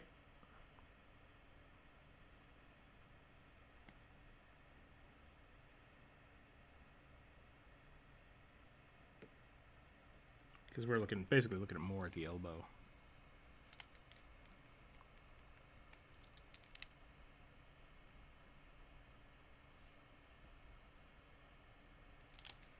What's everybody's plans for the week? Anything fun going on? They pop up on subscription. Okay. Yeah, the problem is, I think I'm not going to do the shorts then. They get lots of views, which is the interesting thing. But like they're basically just advertisements for my full videos, which that's not what I want to post. So unless I could come up with straight content for the shorts,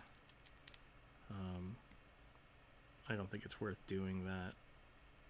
But at the same time, like, that is apparently what YouTube wants to show people. But they don't make you any money. One, because you can't monetize them because they're too short. And that's probably why YouTube likes it so much. They're like, hey, can you guys do all this free shit for us? And if it gets people to the channel, like, that's great. But, once again, basically marketing.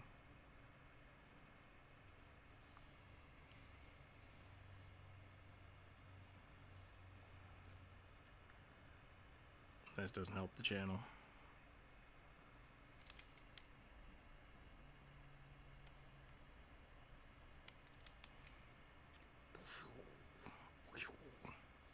Ah! Should we do this as a derp sword?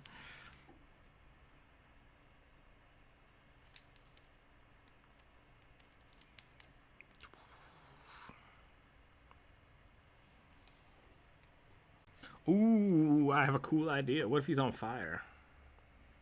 What if he's a flaming bull? That sounds weirdly out of topic. I don't know, though. Is that a euphemism I don't know about?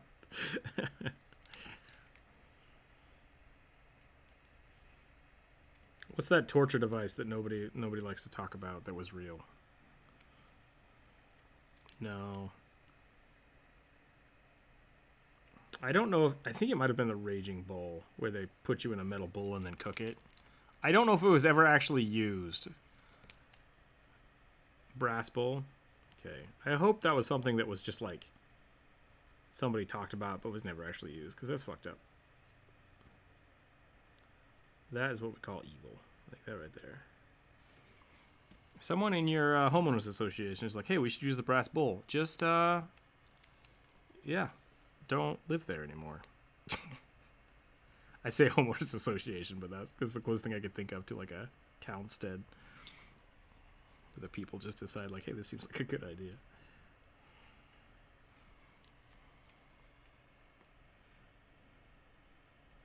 Your grass is too tall. To the rack with you.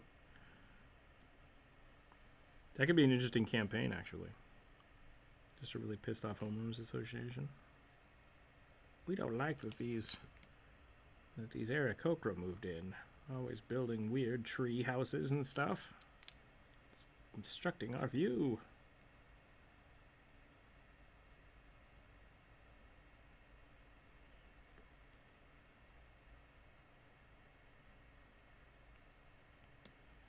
I think I've got to the loopy part of the day where I have no idea what the fuck I'm talking about anymore.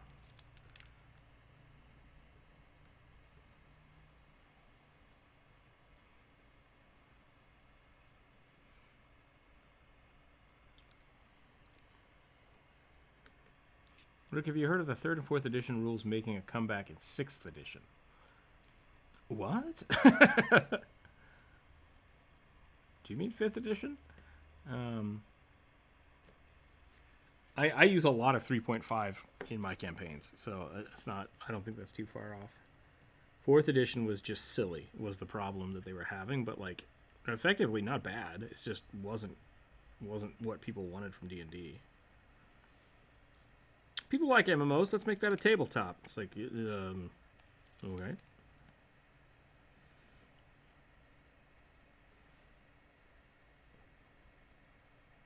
Fourth edition is basically just a really big combat simulator, which is fine. Like, it's an interesting thing. It's just not what a lot of people wanted.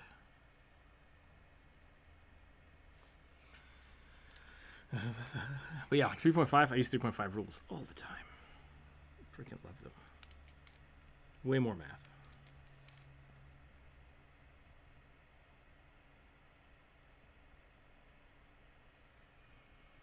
There was an article I read about some 3rd and 4th rules coming back in 6th. Are they talking about building 6th edition yet? I think you might have been reading a joke submission. Joke article, but I could be wrong. If they're already thinking about 6th edition, good on them, I guess.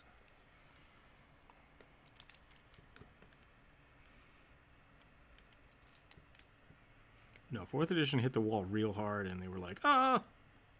It did take a while for 5th edition to come out after that, though. Like, really what it was is 4th edition didn't have a lot of content because people hated it. And they're like, we have no idea what to do.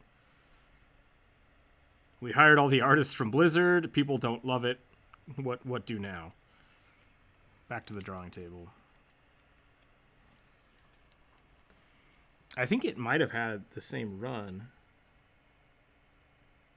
as 3rd edition. It just... people weren't playing it, so they switched to tactics. They also developed a lot less book content for 4th edition and a lot more like cards and kind of weird things for it. It felt very commercialized. Because they were just... I feel like they were trying a whole bunch of different things and seeing what stuck. Per our earlier conversation.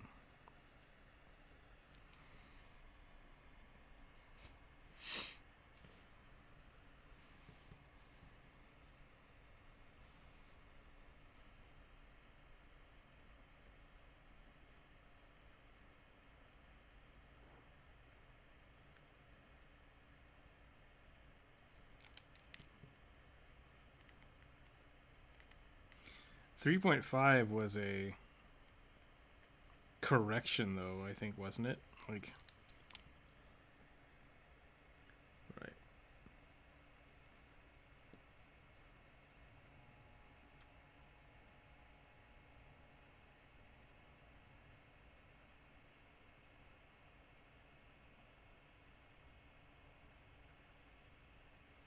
Oh, yeah?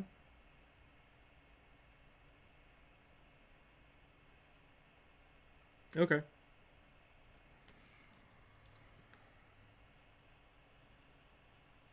Okay.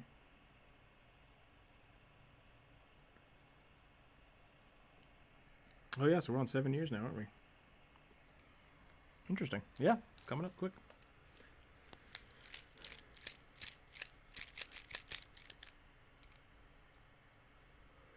Yeah, I don't know. I think third and fourth edition had some interesting stuff. Basically, the way fourth edition would work is action surge would basically be something you could use every encounter. Is the way you would look at it. You had encounters, encounter moves, and they moves that you can use like once every long rest or once every short rest were kind of implied. So basically, things that you could use on a short rest should be used every encounter, and that's what they assumed you would do. Because the encounters lasted forever. And there were a lot more of like, you can use this 2 or 3 times per encounter. And so I don't mind that. I think that's fun, but it does require, not require per se, but like it very much makes your characters kind of more combat intensive because there's less mechanics for out of combat stuff, because like fighters are just like, all of my stuff does things in combat, like cast spells, and it's like, okay, that's fine, I guess. I don't see why not. 5th edition definitely made it more streamlined. It make less sense. The bull's now just a walking barbecue with a sword. Is the sword on fire or is the bull on fire? No one will know.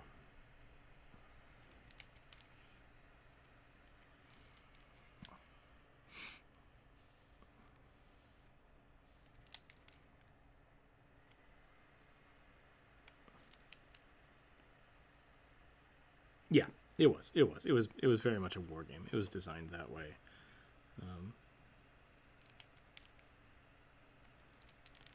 Which, yeah, like I said, to each their own. If you enjoy that, it was fun.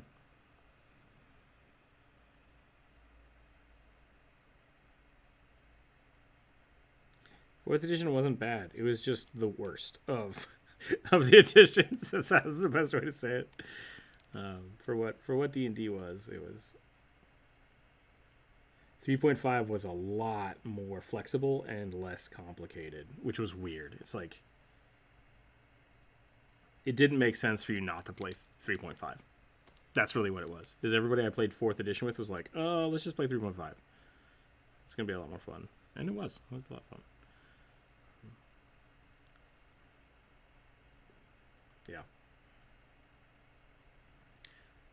And I think that's the problem people are having with 2nd edition Pathfinder right now, too. Is like, 1st edition Pathfinder has way more stuff and it's more fun. Let's just do that.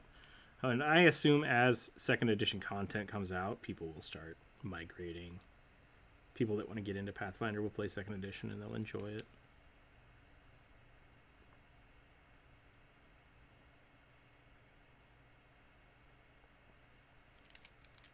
Gotcha. Is it a demon sword that can set up the user on fire? That would be a great magical weapon. Sets the user on fire. It's like, wait, do I want that? It's like, try it. And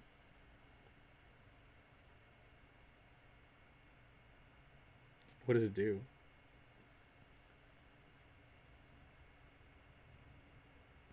Oh, okay.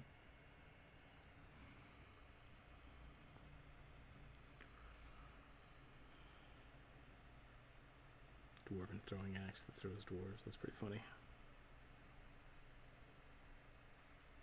Okay. I think I'm basically done with this line art.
Let's get some cool shading on these muscles.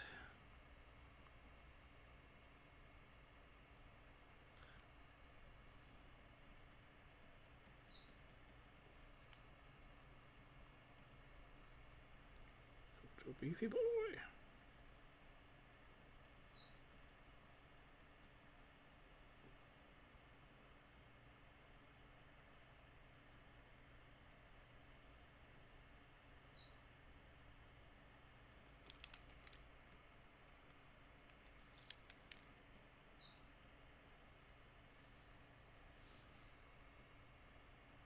Yeah. Get a bit of shade. Oh, jeez. Come on, Photoshop. What are you doing to me? What are you doing to me? Yeah, beep, beep, beep, beep, beep, beep, beep, beep.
If your Minotaur does not have a skull build, you're doing it wrong. I'm just going to say that.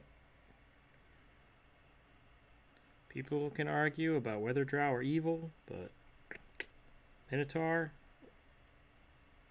skull build, doing it wrong. Just telling you. Just saying it. Saying it like it is. No. It can totally be a skull pattern. That's fine.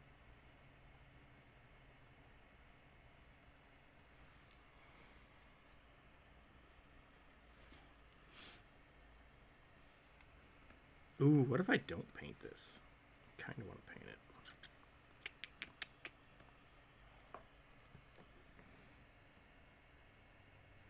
What if I just leave it as a sketch?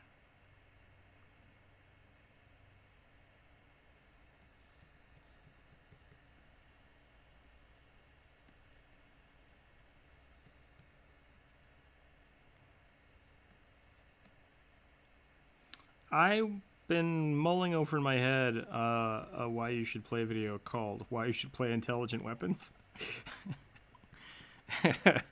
And so I kind of wanted to use this for the video. So I might, however, just, like I said, I might just leave this as a love letter to sketches. That sounds weird. A love letter to sketched drawing, not to... That's an inside joke, I guess. Anyways. I think... Yeah. I think it could be interesting to not paint it, but I don't know if people would be as interested, you know?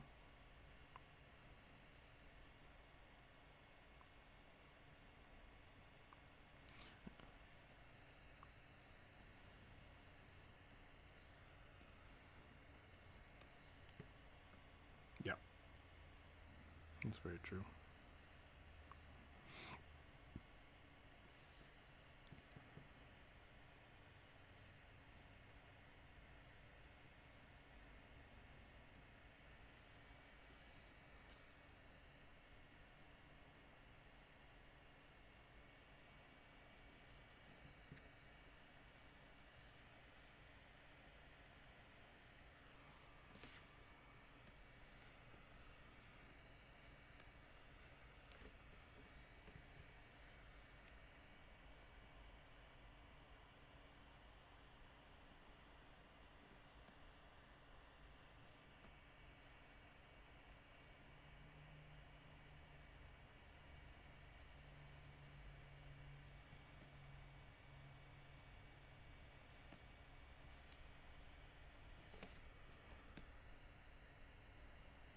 What time is it? How are we doing today? Yeah, it's almost 4 o'clock. That's not bad. What if it deals 2d6 damage, but also 1d6 to the user? Demon Sword is set the user on fire. Granted, the Flaming Hands cantrip deal 1d6 fire damage to recoverability at midnight. That works. You could do that. I really like the vicious enchantment for weapons. Yeah, that is what the vicious is. It's a good one. 2d6 to the person you hit, 1d6 to you. Vicious blade. The tip of the sword is really stupid. I'm going to fix that somehow.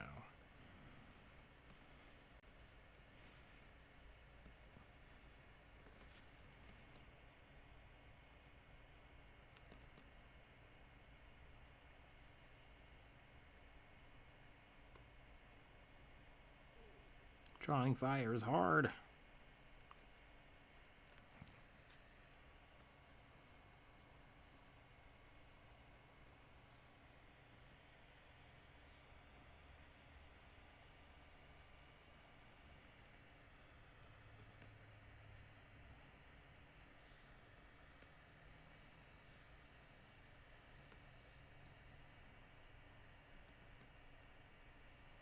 Gray Flame. That sounds familiar. What does the Gray Flame enchantment do?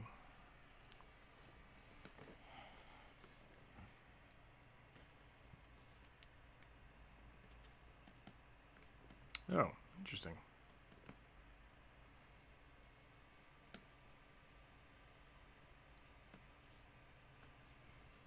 Does it let you convert to the energy type? Or is it specifically so, like, paladins can channel their energy through it? Like, do you choose the energy type?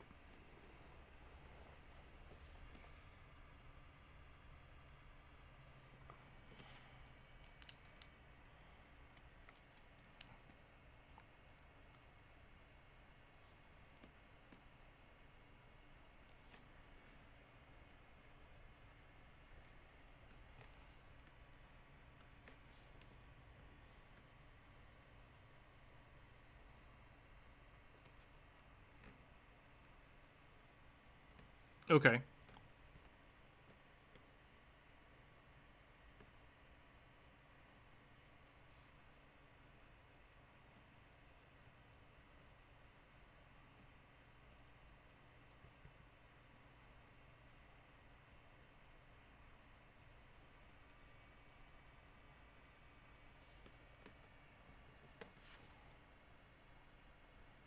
Okay.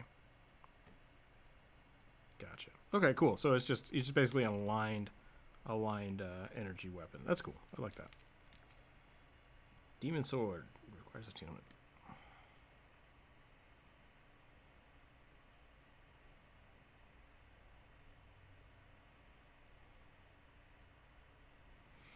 Yeah.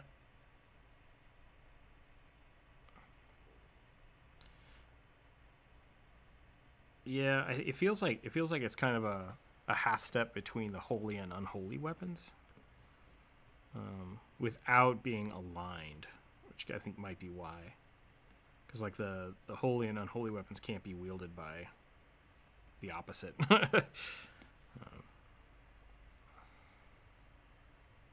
Yeah.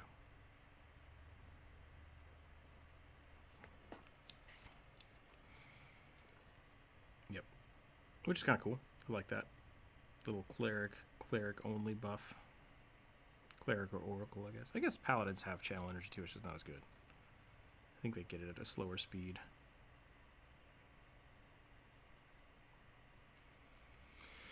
Okay.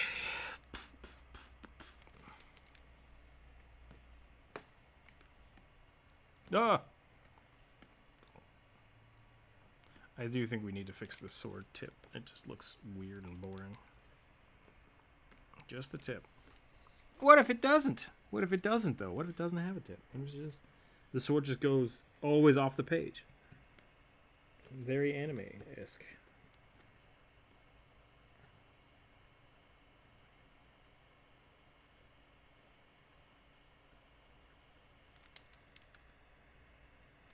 could try that.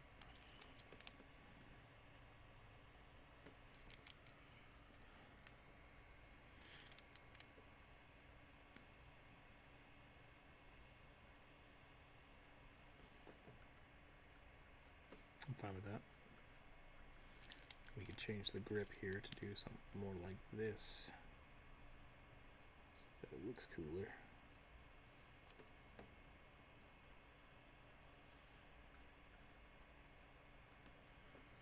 Except the way this is built out, it would still be almost like this.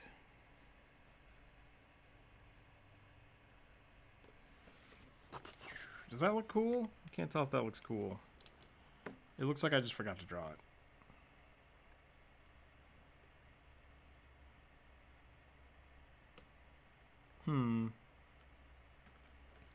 Oh, whip. Yeah, I don't like it either.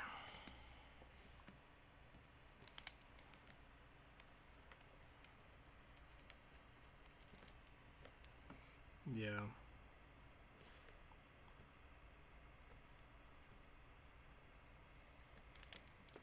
Right.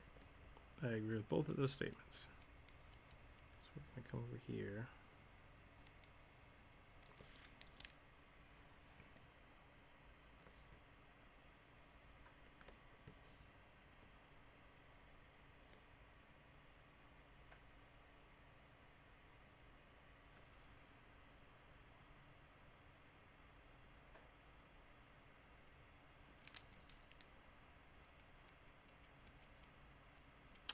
Critique is good when it makes sense.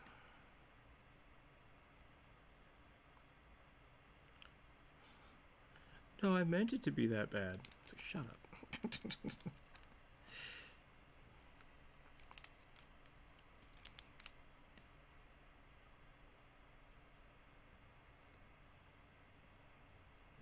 Yeah.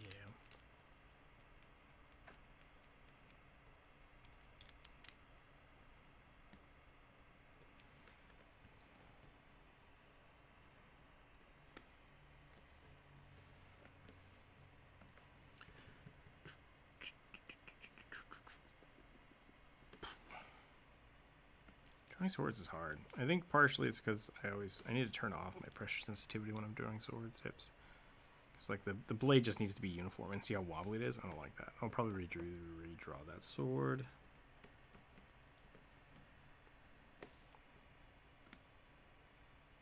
Yeah. Because 1, swords are not straight. 2, swords are not. Like, let's just do this. I'm gonna hit B. I'm gonna go to this, and I'm going to lightly erase both of these. I'm gonna use my secret weapon, which is a ruler. I'm gonna turn off this. I'm not gonna go doot doot doot doot. And I drew all of that in gray.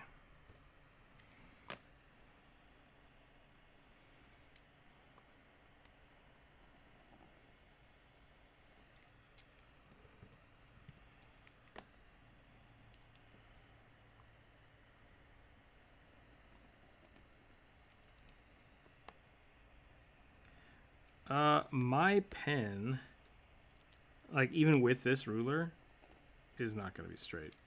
It's got a little bit of a wobble to it. So I know that is partially my pen and partially the picking up is kind of crap, which is why a lot of digital software like Clip Studio Paint has built-in stabilizers. Photoshop does not. I can download apps for it. There are a lot of stabilizer updates. But I don't like the way they look when I do certain paintings. So for me, absolutely it's easier to do a straight line in regular, but only because like the pen is so soft. Like on paper, there's not a lot of resistance. And so for me, I'm sliding, and the paper gives you a little more traction to get that nice firm push. But digital programs like Clip Studio Paint have stabilizers built in, so you can get a really, really nice straight line because they have to work around the hardware. and that's smart. Whereas I'm just cranky old. I like making it hard on myself. I refuse to use the good stuff.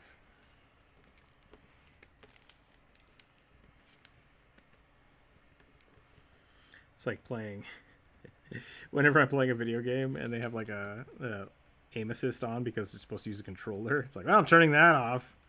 I gotta play it like a real, and then I get my ass kicked by 14-year-olds for left and right. It's like, fucking cheaters. How dare you use the thing that was automatically turned on?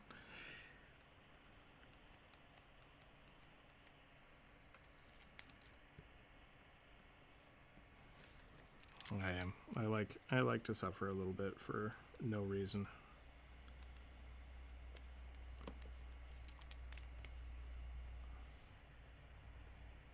Just change the YouTube channel to Old Hipster Guy Plays Art.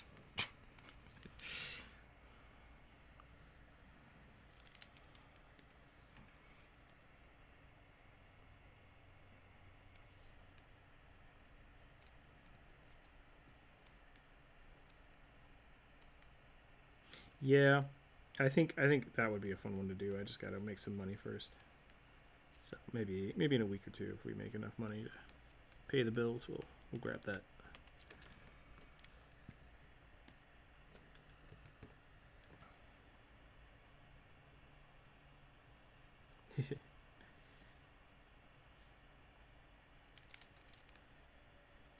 That being said, Fiverr's working out pretty good. I'm having fun on Fiverr. If people do want to take more commissions, I might give a slight discount to people that go through Discord, because Fiverr likes to take their cut. So hit me up. Hit me up on Discord if you want to do any more commissions.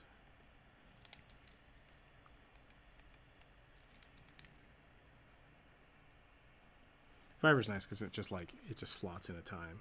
If someone takes the slot, it like pauses, and so it's like, oh yeah, one person, here you go. It's like, okay, cool. Whereas on Discord, I have to kind of be like, oh, I have a week. Might be a week before I get to it. So Fiverr will always have like priority, I guess. But I'll probably be giving people a discount on Discord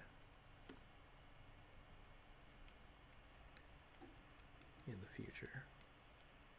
It's a new thing I decided this morning.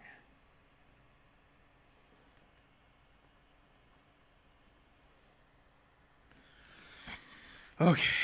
Blah. I don't know if this reads as a face. I don't think it does.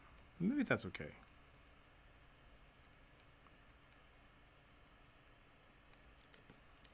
Okay.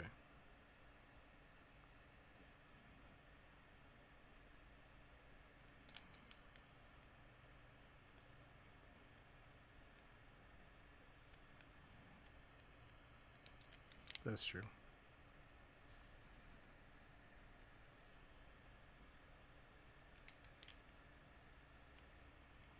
Really, I think the biggest problem here is just how thick the lines are. It's just really dark.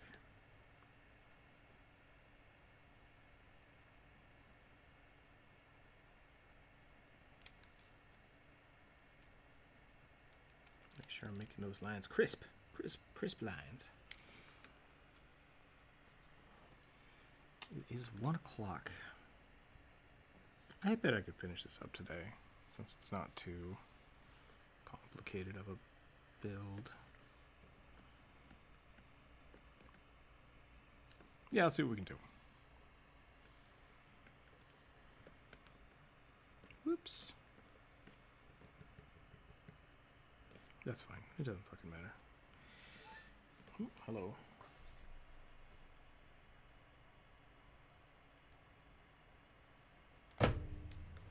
Stupid sticker mule.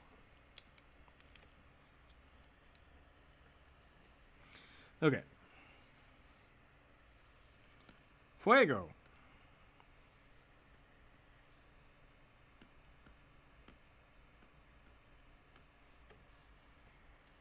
Fuego, fuego.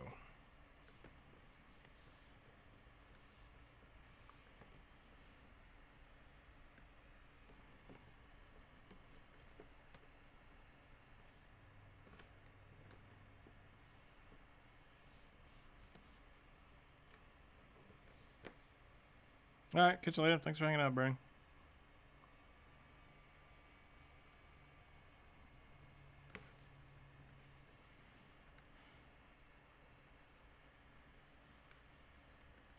What color should our bowl be? I like the darker. A blued. I'm doing it.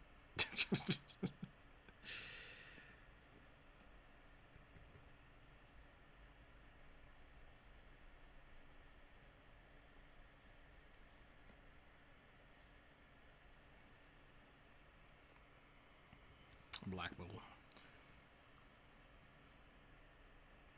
I'm hoping this blue will contrast the red and yellow and make it look black. Because if you use just black, then the line art goes away and it looks bad. So I've been trying to use like really dull grays and just trying to get other colors in there.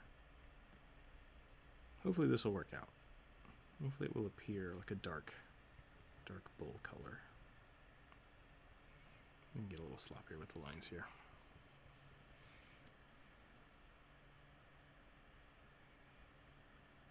Probably going to pull back the saturation on this anyways. It'll probably come off as a little more gray. We'll find out. We'll find out. We'll find out. Beep, beep, boop.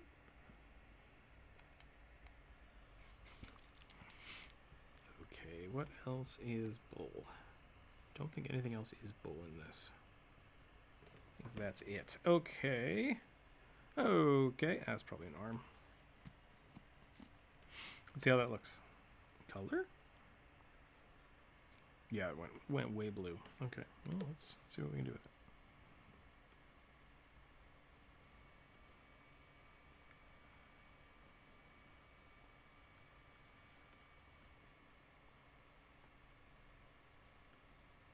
There we go. I like that.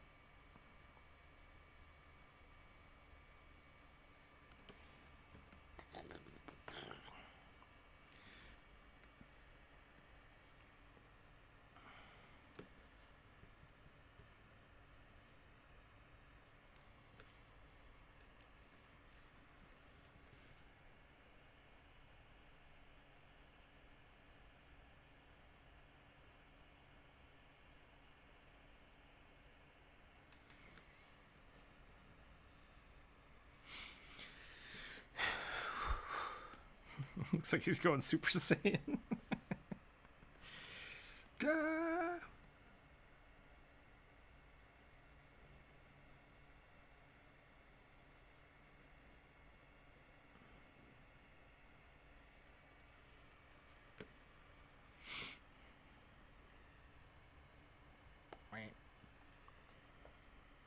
Black bull with fire glowing in his muscles. Just like burning stuff down the middle.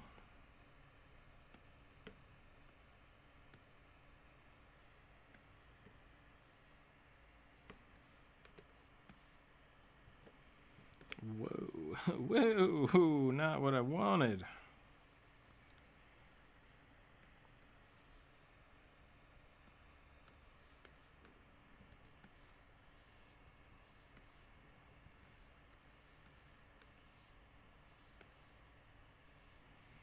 I don't remember how color do. It gets whiter on the inside, right?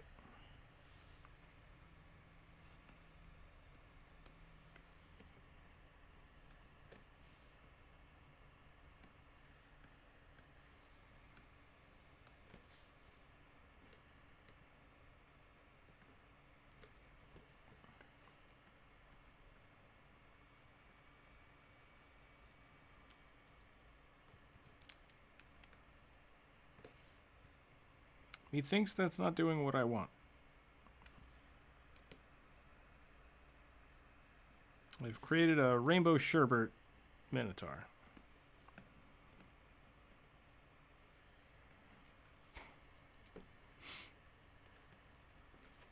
Honestly, I think I need to do this.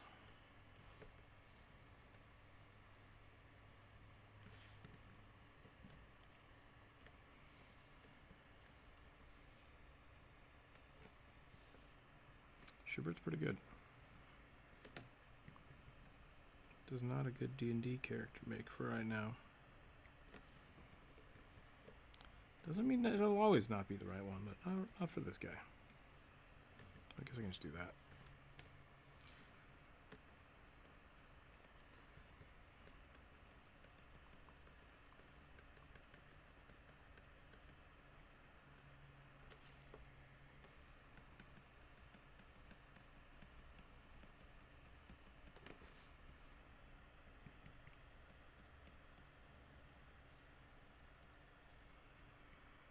Whoosh.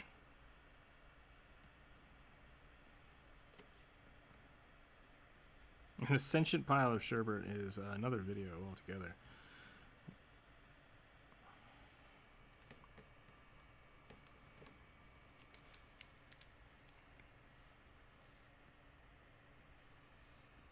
Okay, this is going to be my base color there now.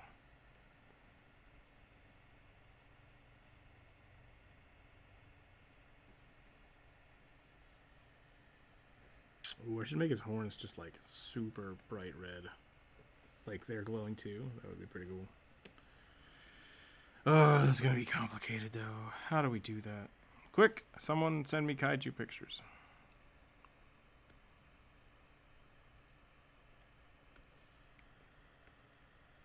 So you want to play a Magmatar?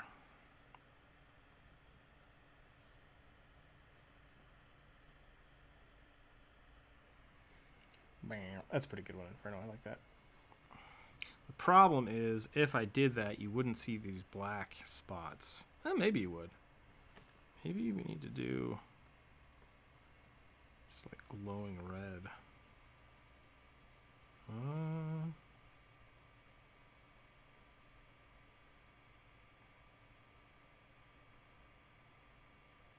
Yeah. Well, we haven't gotten to the shadows yet, but the shadows aren't at the tip. That's just coloration.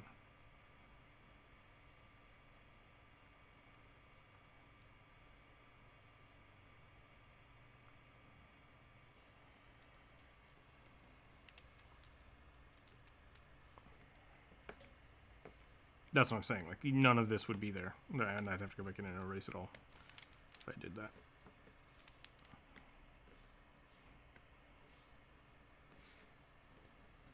So I don't know if I'm going to do that. Yep.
Yeah, but then you're just playing a Minotaur.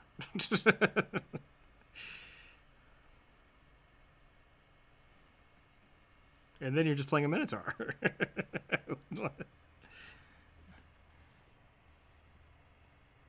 So the Minotaur is just an undead construct being piloted by the... I don't.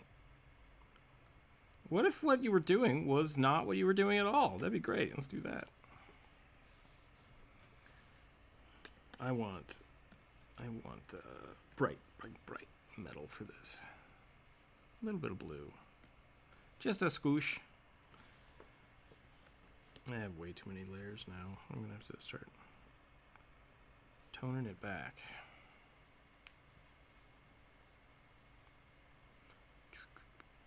I do like the idea that the sword is not on fire. It just makes the Minotaur on fire. That's pretty funny. Blah. That should probably be like brass colored.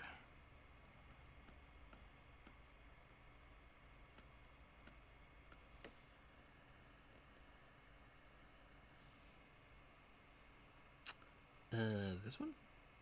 Yep. And this.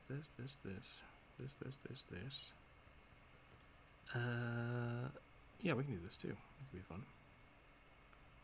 Oh my gosh, what is happening? Oh, the horn is overlapping.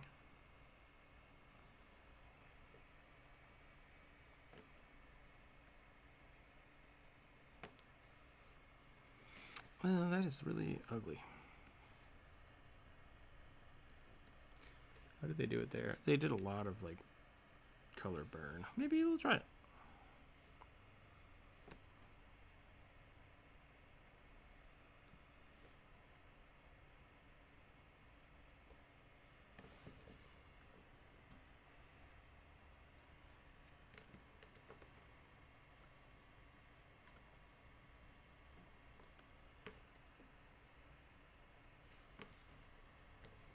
A beep.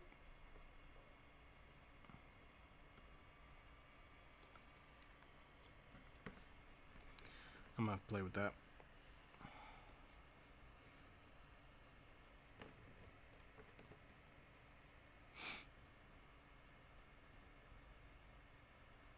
That is going to blend the horn way too into the sword. You are the color I want. We're going to go much darker.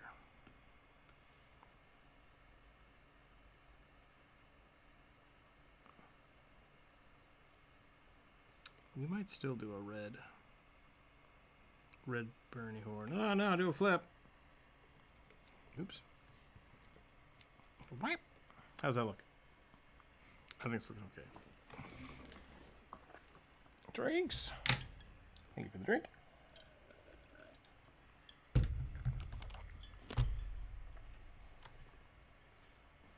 I have like a billion Photoshop.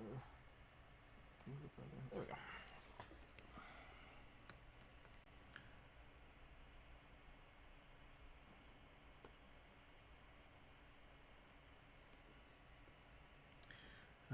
What color are Oni masks? Red. Nice, no good. I guess that would make sense since it's like a fire mask. Excuse me.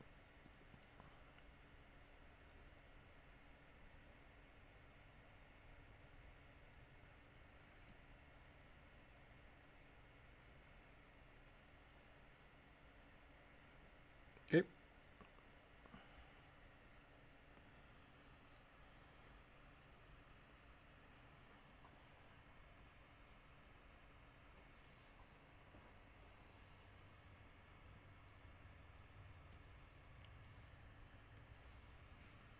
Would dig it.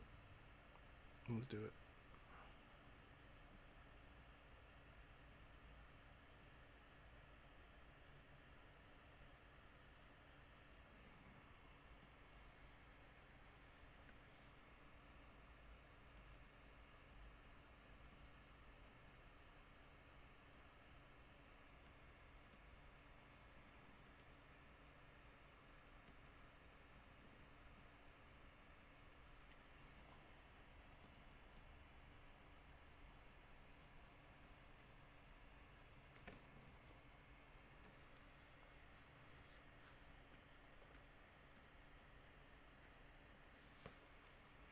That's interesting. Why is it doing that? That is... Oh, it's because it's up here.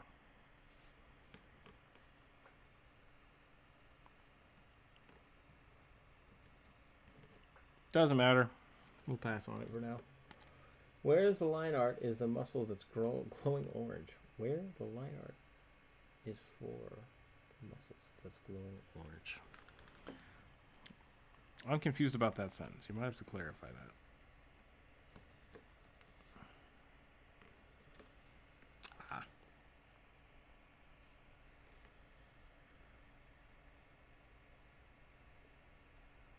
Oh, the bright orange. We could try it. Could try it and see what happens. Is someone playing the goose game? That is a really squeaky mouse.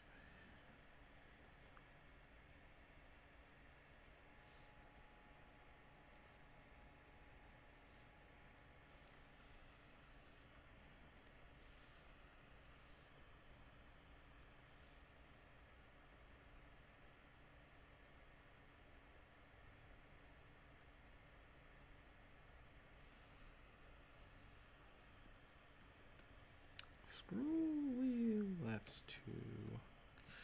I'm worried to use this color, but it is the color I want to use.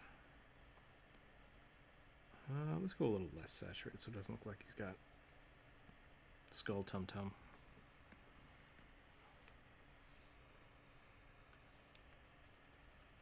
That's still not. I almost want this color right here for the skull. Yeah.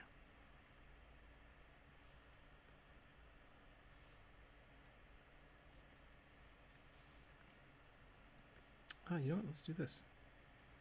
Let's just make it a gold band. I'm fine with that.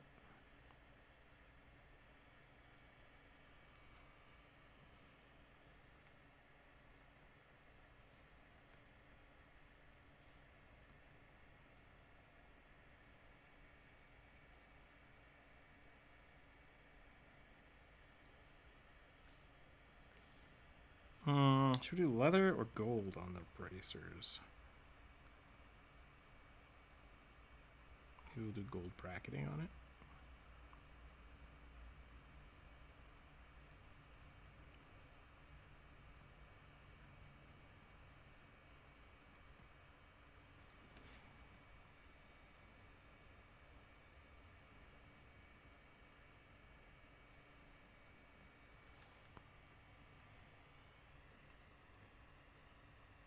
Gold for trim details. Yeah, I think that's a good way to do it. Might even go down here and do it here. And then I kind of want to do this. I kind of want to do it backwards. We'll put the leather here. And then we'll put the gold dots on the inside.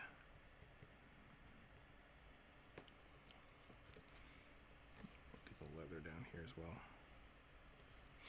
And then this should be a little darker leather. We'll try darker leather.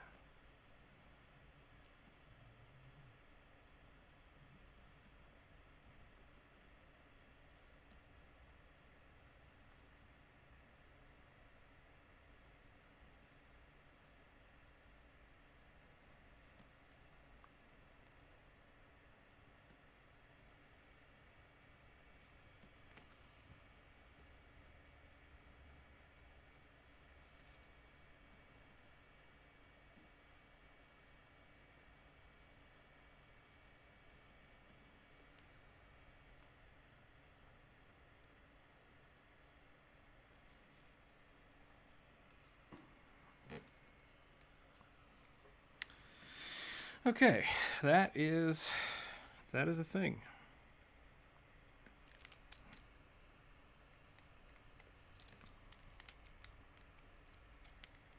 Uh-oh, did I merge the eye layer? I did. Okay. Hang tight. Studs on the leather would be silver to balance out the gold. We could try that. We could see how that works.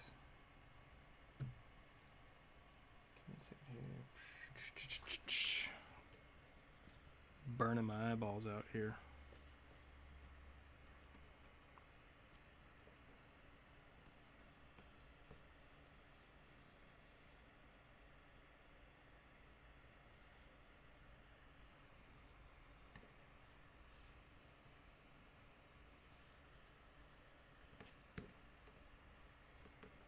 Okay. Back to the live stream.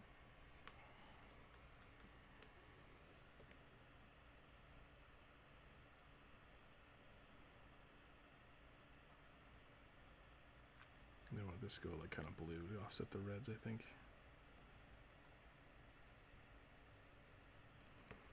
Try that.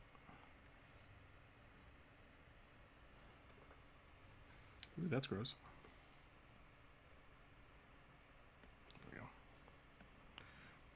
Looks like he's got ooh eyes. Let's get rid of that.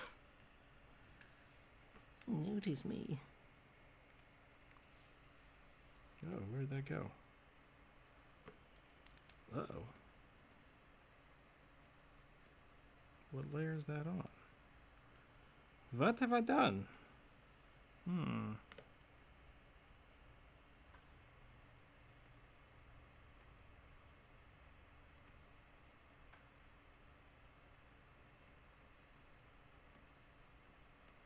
Oh, did I erase it?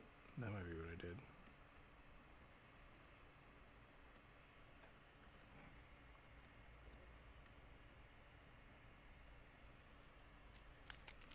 So I need to go back to this.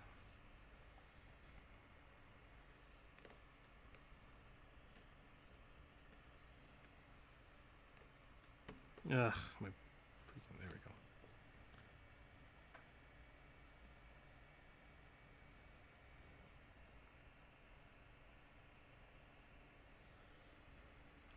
I have too many layers. I don't like it. We're gonna work on that later. Delete, delete.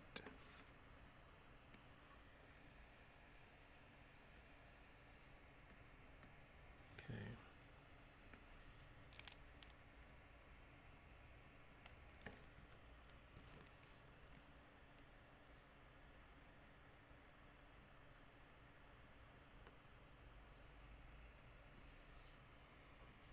I mean, I guess I don't need to do that. I could just adjust the color by itself.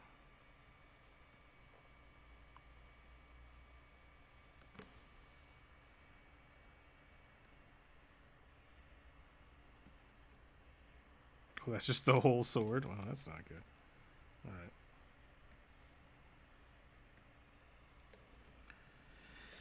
Alright. Clean up time. It's clean time. It's clean time.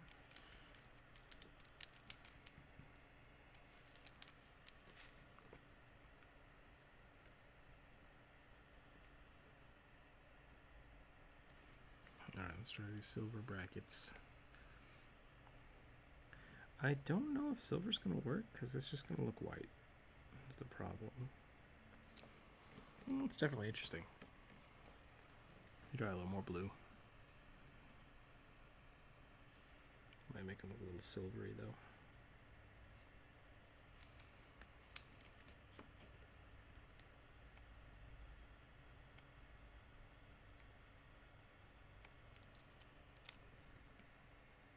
Oops. Hi, Lair.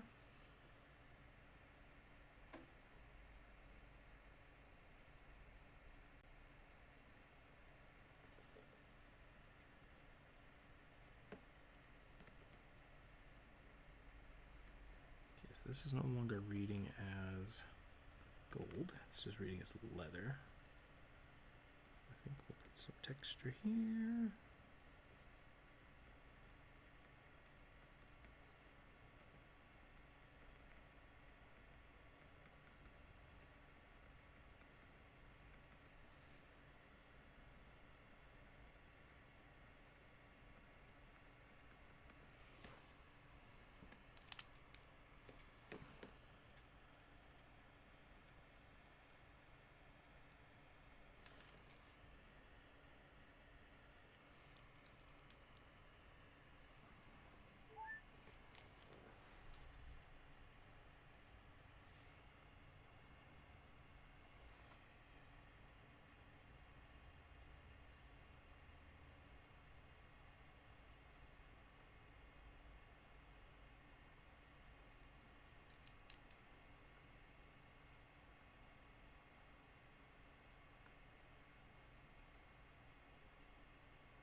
I have to look that up. Okay.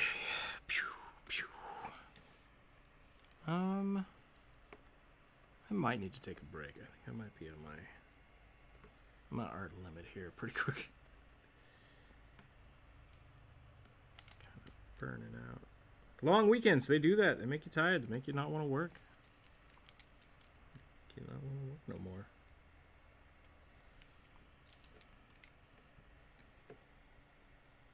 Oops, wait, what?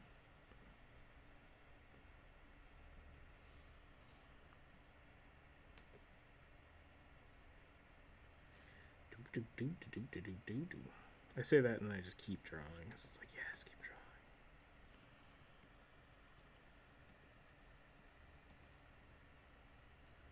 Yeah, that's true. Momentum is a good thing.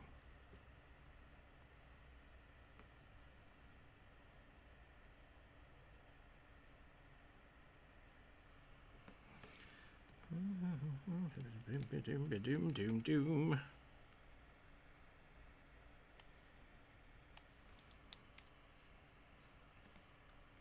Okay.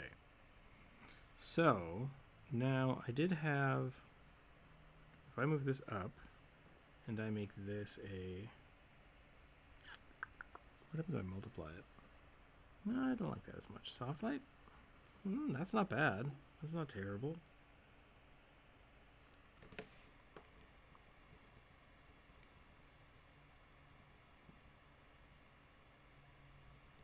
Just do a straight up overlay. This kind of cool.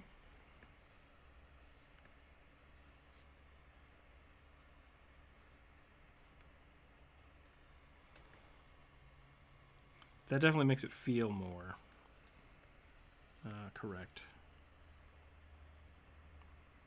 But what if I do this instead? What if I make this a color? Oof, ugh, barf.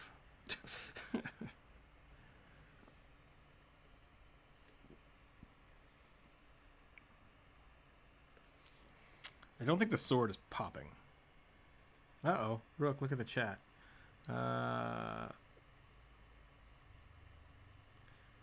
Let's see. When you said about branching out into other content, maybe you should record your D&D games and maybe try Neverwinter. If you want to try gaming, keeps themes on D&D. Yeah, I have we have 2 games up right now on YouTube. We also have the Patreon game is up right now for Patreon members to listen to the raw audio if they want to do that. And then I'm slowly trying to get those on YouTube. But definitely check those out if you are interested in that kind of content. The first 2 episodes don't have anything, so I just have art playing for a video. But then later episodes will actually have the gameplay itself, which I like. I think it's pretty cool. Playing in a foundry and stuff. Yeah.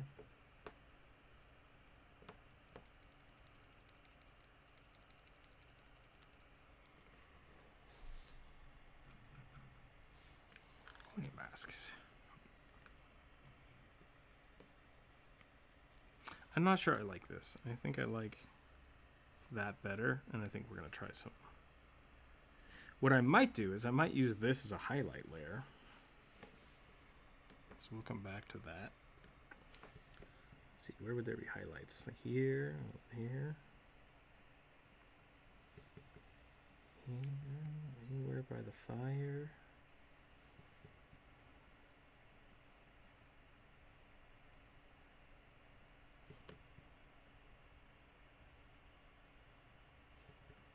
The biceps.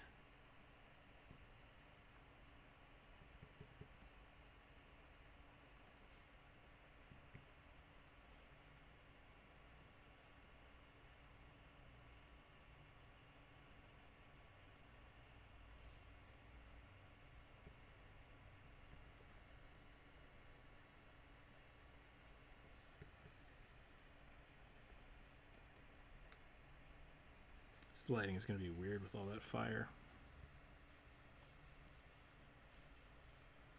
But that's okay. Maybe the inside of the mouse should be glowing too. Ooh. Interesting. Interesting concept.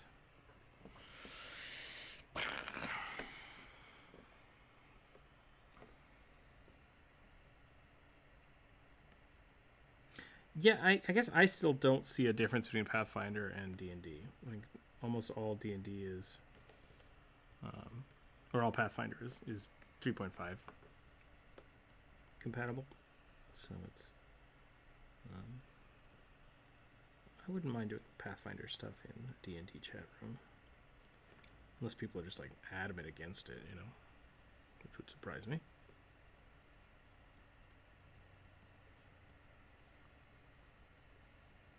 Yeah. There's something the internet likes, though. It's gatekeeping.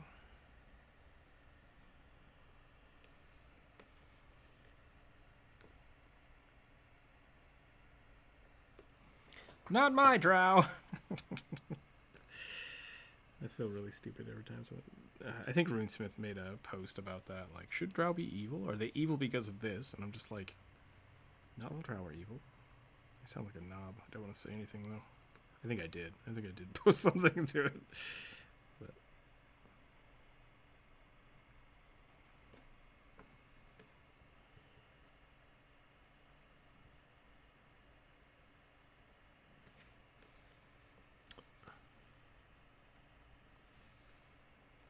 I think my general response to it now is if you think all drow are evil, it's just lazy writing. That's basically where I'm on my stance right now about it. Where my stance is on it. Thank you for making my sprue cutting evening more interesting. No problem. No problem at all. Hope you're making some cool stuff.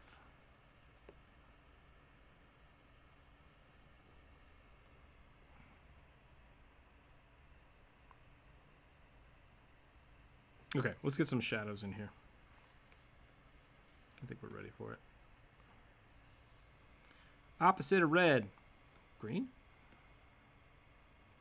Christmas Minotaur. Here we go. Multiplier.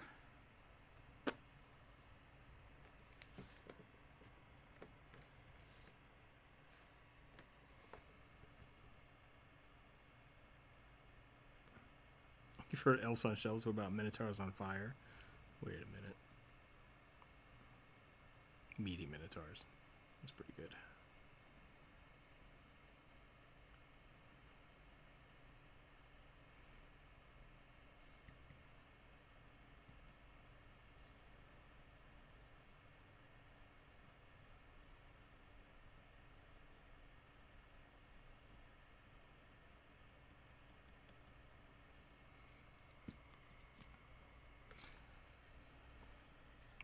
Yeah, I hope whatever you're cutting out, you share the final product with us on the Discord.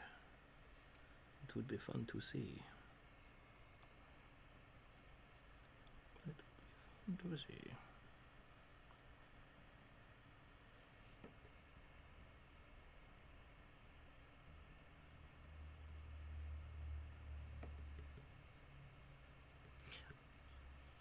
Druid says it's very satisfying to do what you're doing. I haven't done it in a long time. Like, I think Gundam Wings was the last time I did that. I think I had a Gundam set. I had to cut everything apart. I need to buy a good pair of snippers. I don't have a good pair of snippers. Yeah.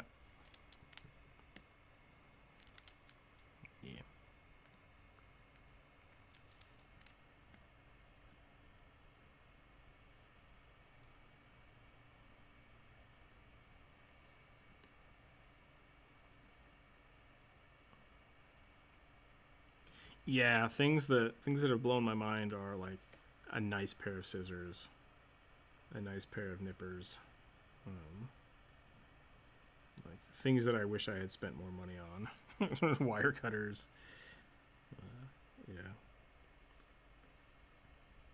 Block plane. Yep, I do need to get a new one of those. I lost it. I don't know what happened to it.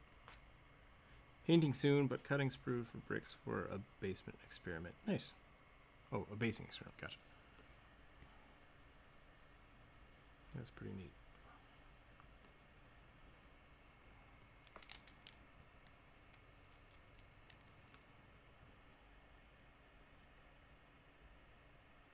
Yeah, it's about time for me to sharpen my knives as well.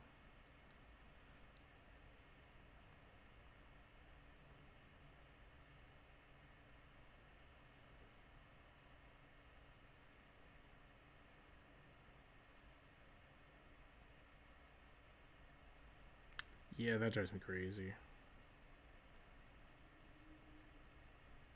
It's totally not unique. Like that happens all the time. Like people, if you don't tell them, like, hey, I sharpen the knives, be real careful. Someone always gets cut. It's like, guys, come on. If you notice the knife is that dull.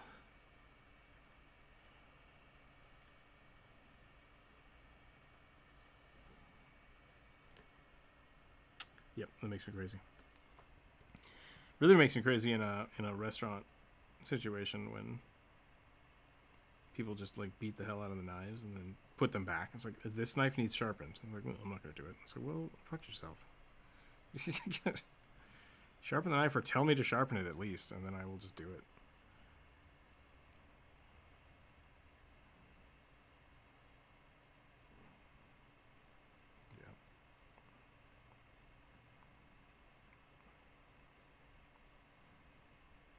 Well,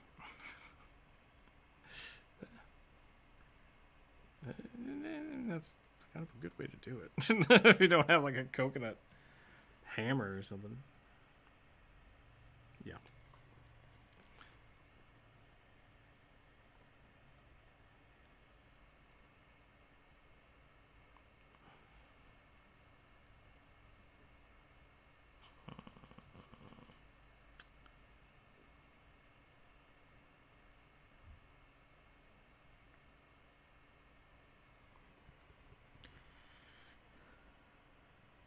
You usually don't want to start the food off by smacking it on the floor. That's a good way to get in trouble.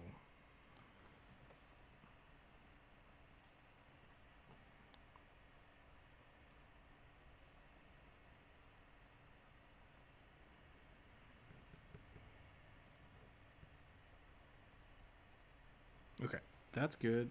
I'm going to try something else today. I'm going to do this. I'm going to hit yes. I'm going to go blue. I'm going to make it a little darker. And then I'm going to scrap this. Yep. Now I'm going to go back in and just do like a general shadow layer. But I think most things are not going to be in the light. Don't know if this will work, but we'll try it. This is the first time I'm trying this. Yeah.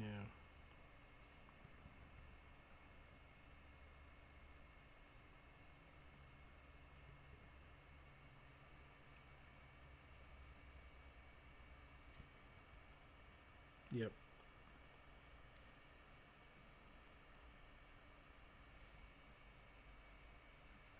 Drawing with layers, yeah, that's pretty good. Need new knife blades. Mine snapped a while ago. That's no good. That's no good at all.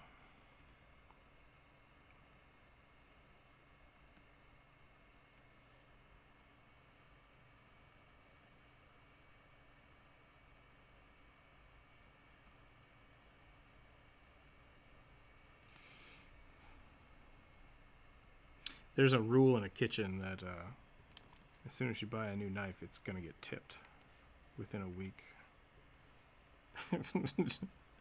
It happens. It happens quite often. What happened here?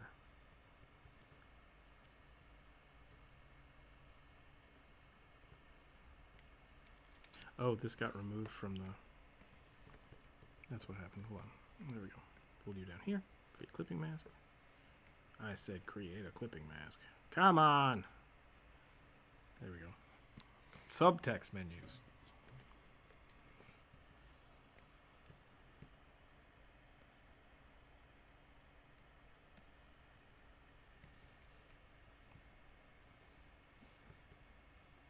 I mean, that's it. A really, really nice knife is usually either A, specifically shaped a way that you enjoy, or will stay hard longer.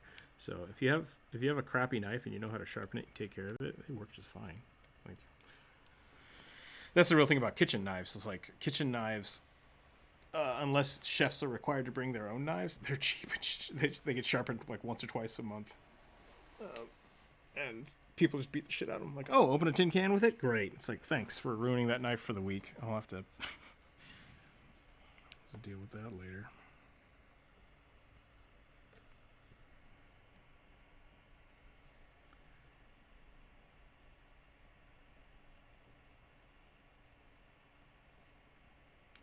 penknife.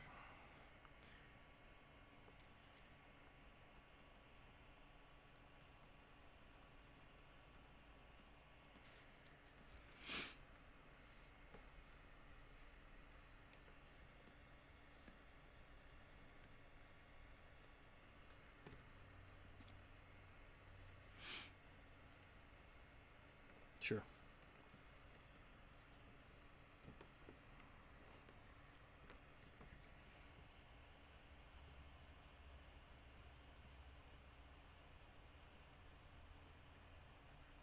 Yeah, I had some of my roommates, drunk friends, came over and basically scratched up one of my walks. And I was like, well, I'm taking all of my pans and they live in my room now.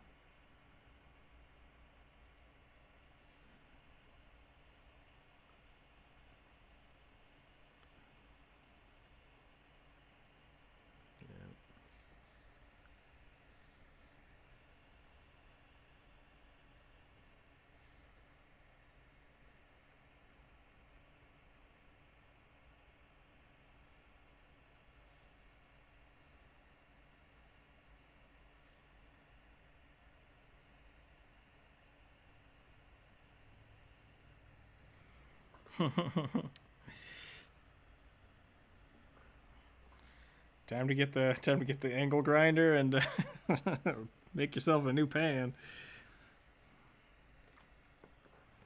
All right, I think this is going okay.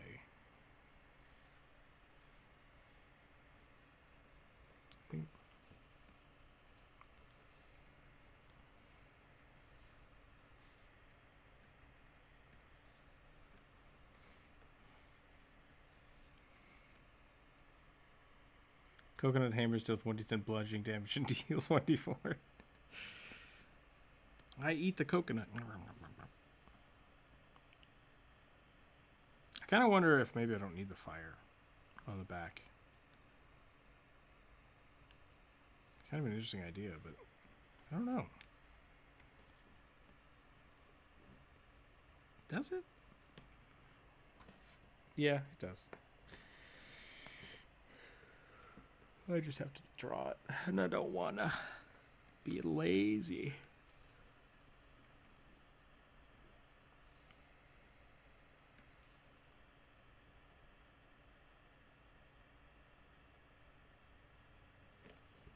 Yeah. All right, I'm doing the cheaty method.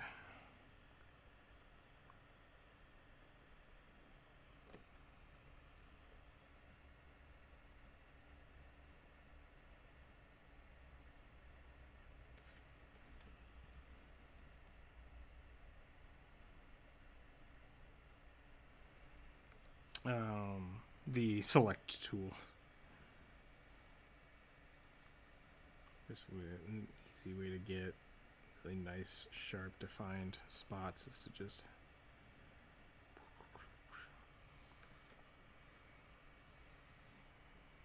do like a color burn.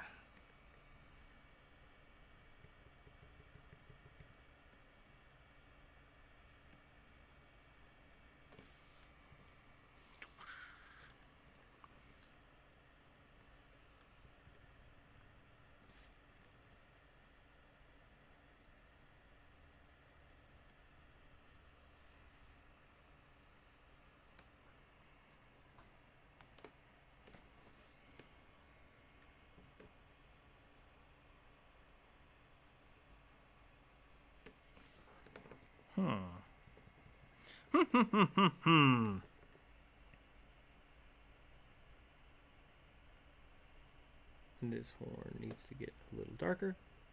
This horn needs to be a little darker. Basically everything under the sword needs to be a little darker.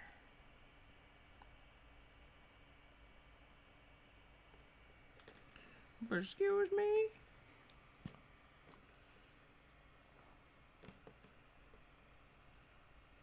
It's just a stick now.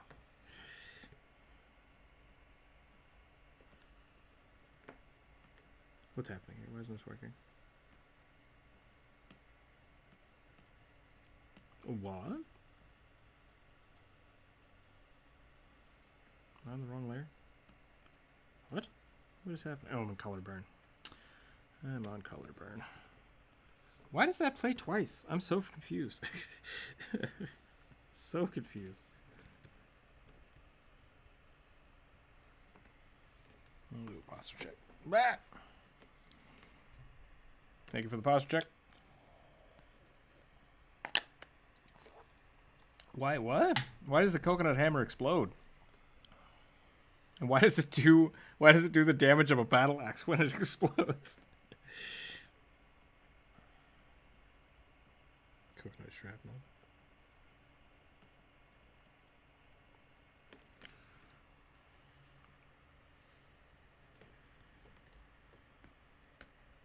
I hope not.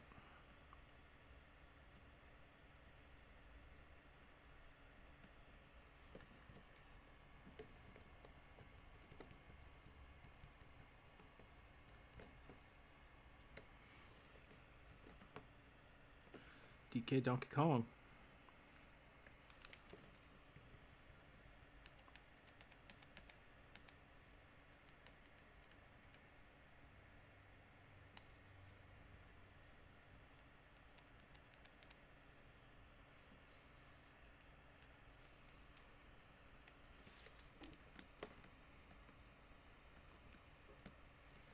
Okay, so we have a little bit of a weirdness here. See if I can clean that up.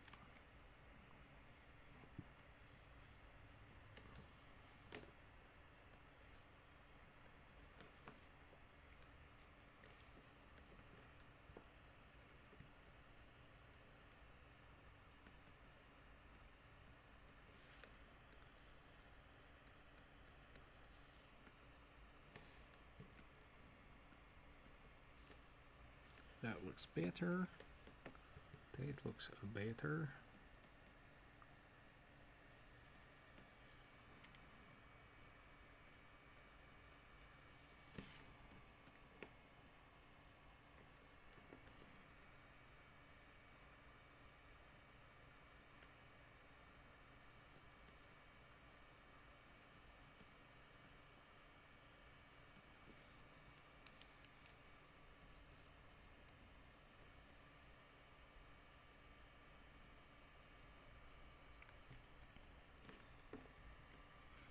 Coconut explode into coconut shrapnel and the hands become improvised club. You could just stab like a coconut onto a sword. And then use it as a club until it breaks and then you have sword. Alright, so I'm going to grab this. I don't need to grab that. I'm going to grab this. Go bright, bright red. Make a new layer. Have this be a color burn layer. And then we're going to go... Okay. I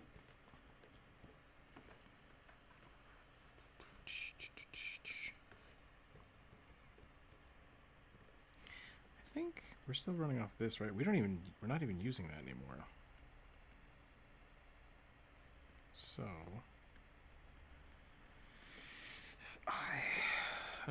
Control T.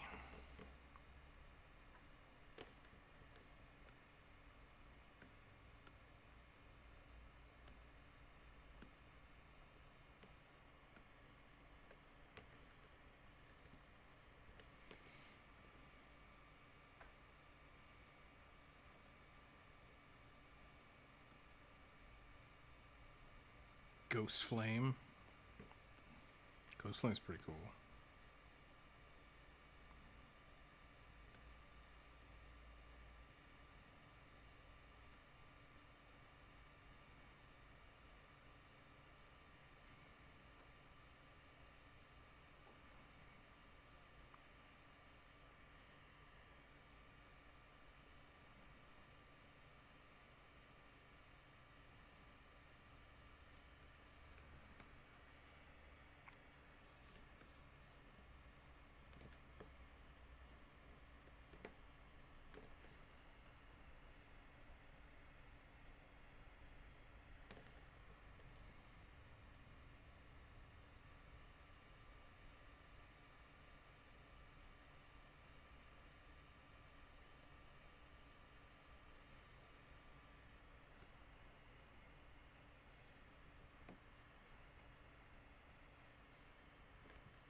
Something I'm doing is not working.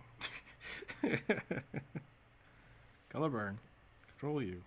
Cancel. Let's do this. Let's restart this. I want gray. Yeah. I want like that.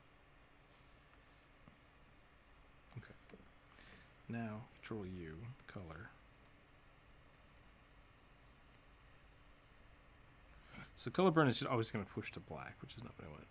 Color bar is always going to turn to white, so I do want something like a multiply, I think. Anyway, drop the saturation, up the lightness, and start fiddling with colors here.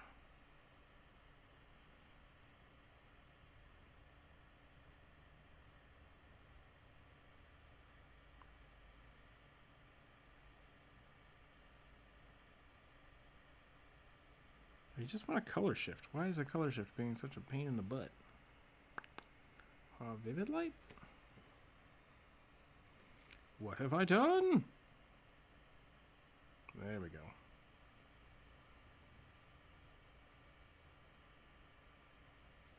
Did you mean red to red? No, I didn't. All right.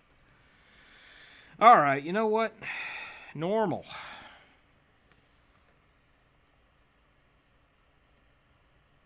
We're going to try this again.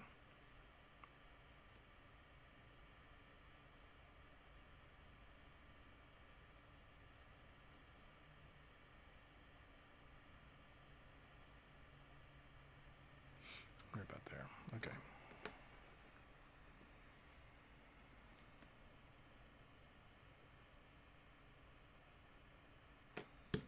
We're going ponyta style here. Top of that. Yep. Okay. We're going to go.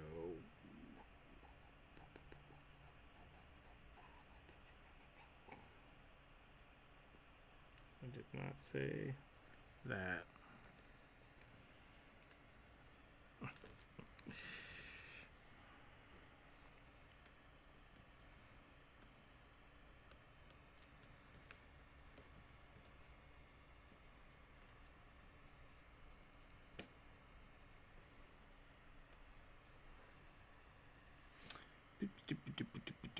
Requires strength 20 to make a coconut. There's a lot of high numbers in this algorithm for making coconut weapons.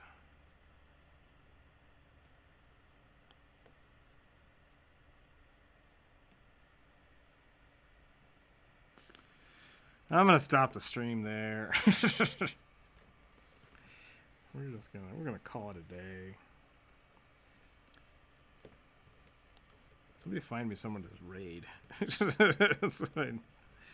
we need right now.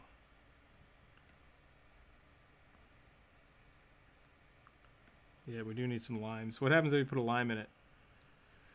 No, it's the one and only coconut weapon. Oh, okay. So no one else is allowed to put coconuts on sticks.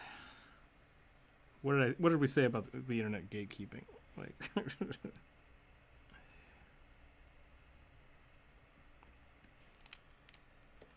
that it happens.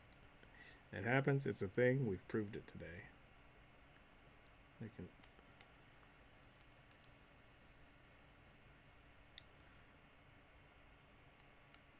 Okie dokie.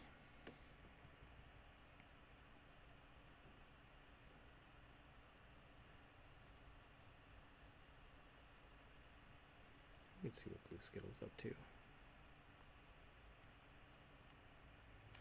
you want to finish this? Oops.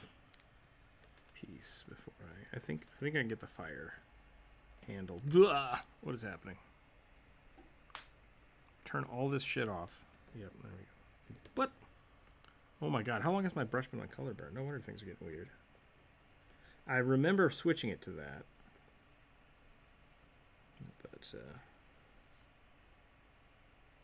But hot damn.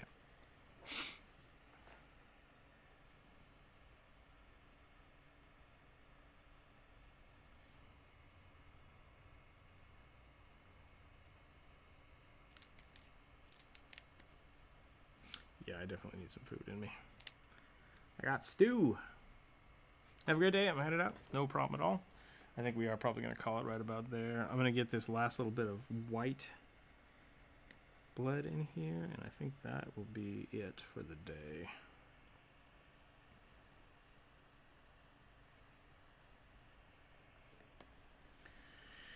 We're gonna go with, we're actually gonna go with like a really bright blue.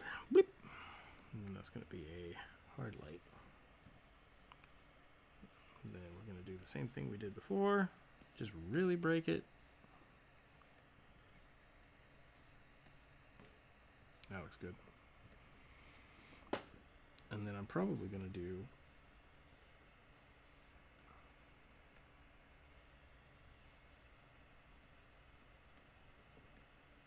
turn it off. No, not look at it. Ugh. Blah, what have I done? Uh-oh, what have I done? There we go.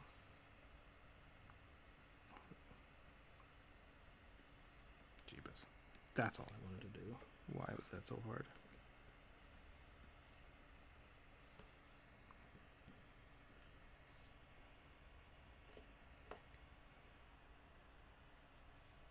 Let's put a little bit of plasma in here. A little bit of flame plasma. Inferno summoning kobolds. Okay, I need to go get lunch. Otherwise, there's going to be 1,000 kobolds hanging around. So many kobolds. I really should probably have some of this like licking off of the top of him instead of it just all coming from behind. How do I want to do that? I think maybe not.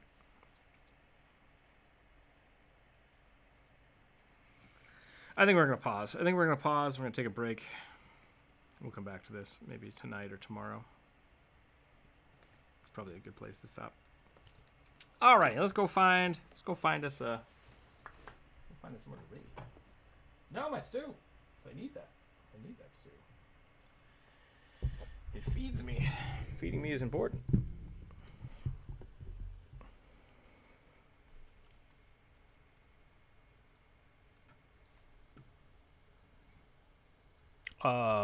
Rugby would always win against the kobold. 100% of the time.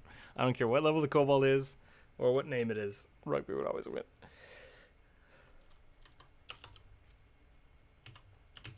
Yep. Literally, Rugby's only job is to dispatch kobolds.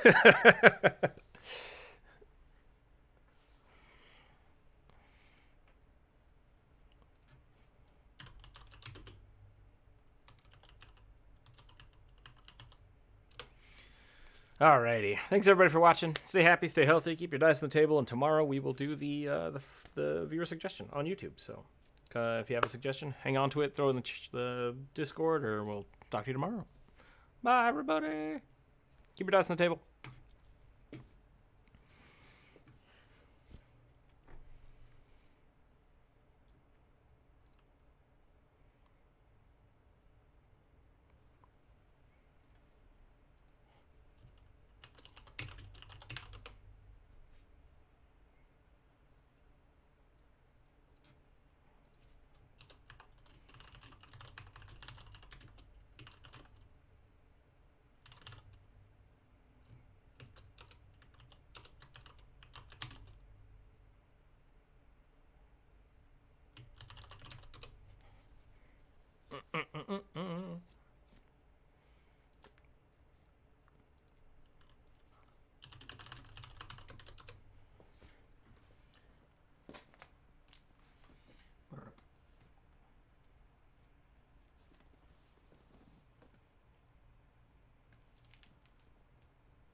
Looks to me like pickled beets.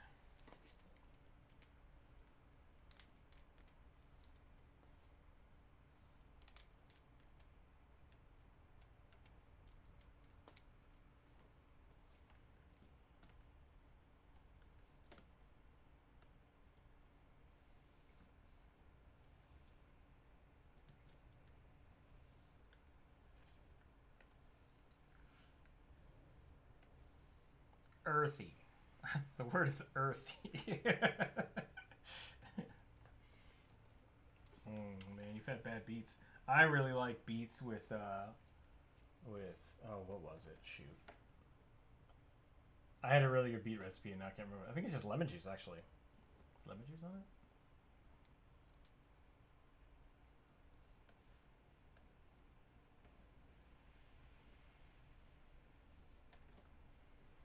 Yeah. No, you don't cook them.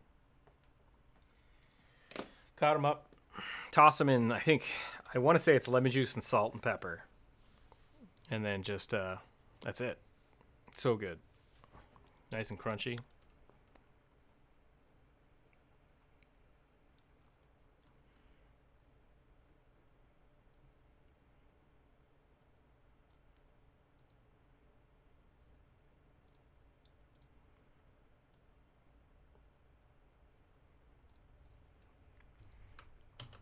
I've never, those both sound disgusting.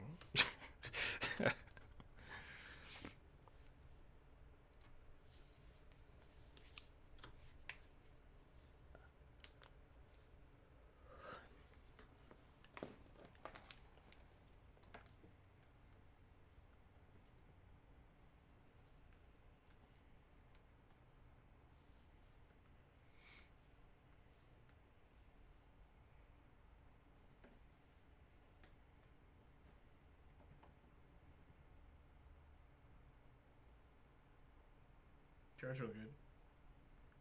Is it?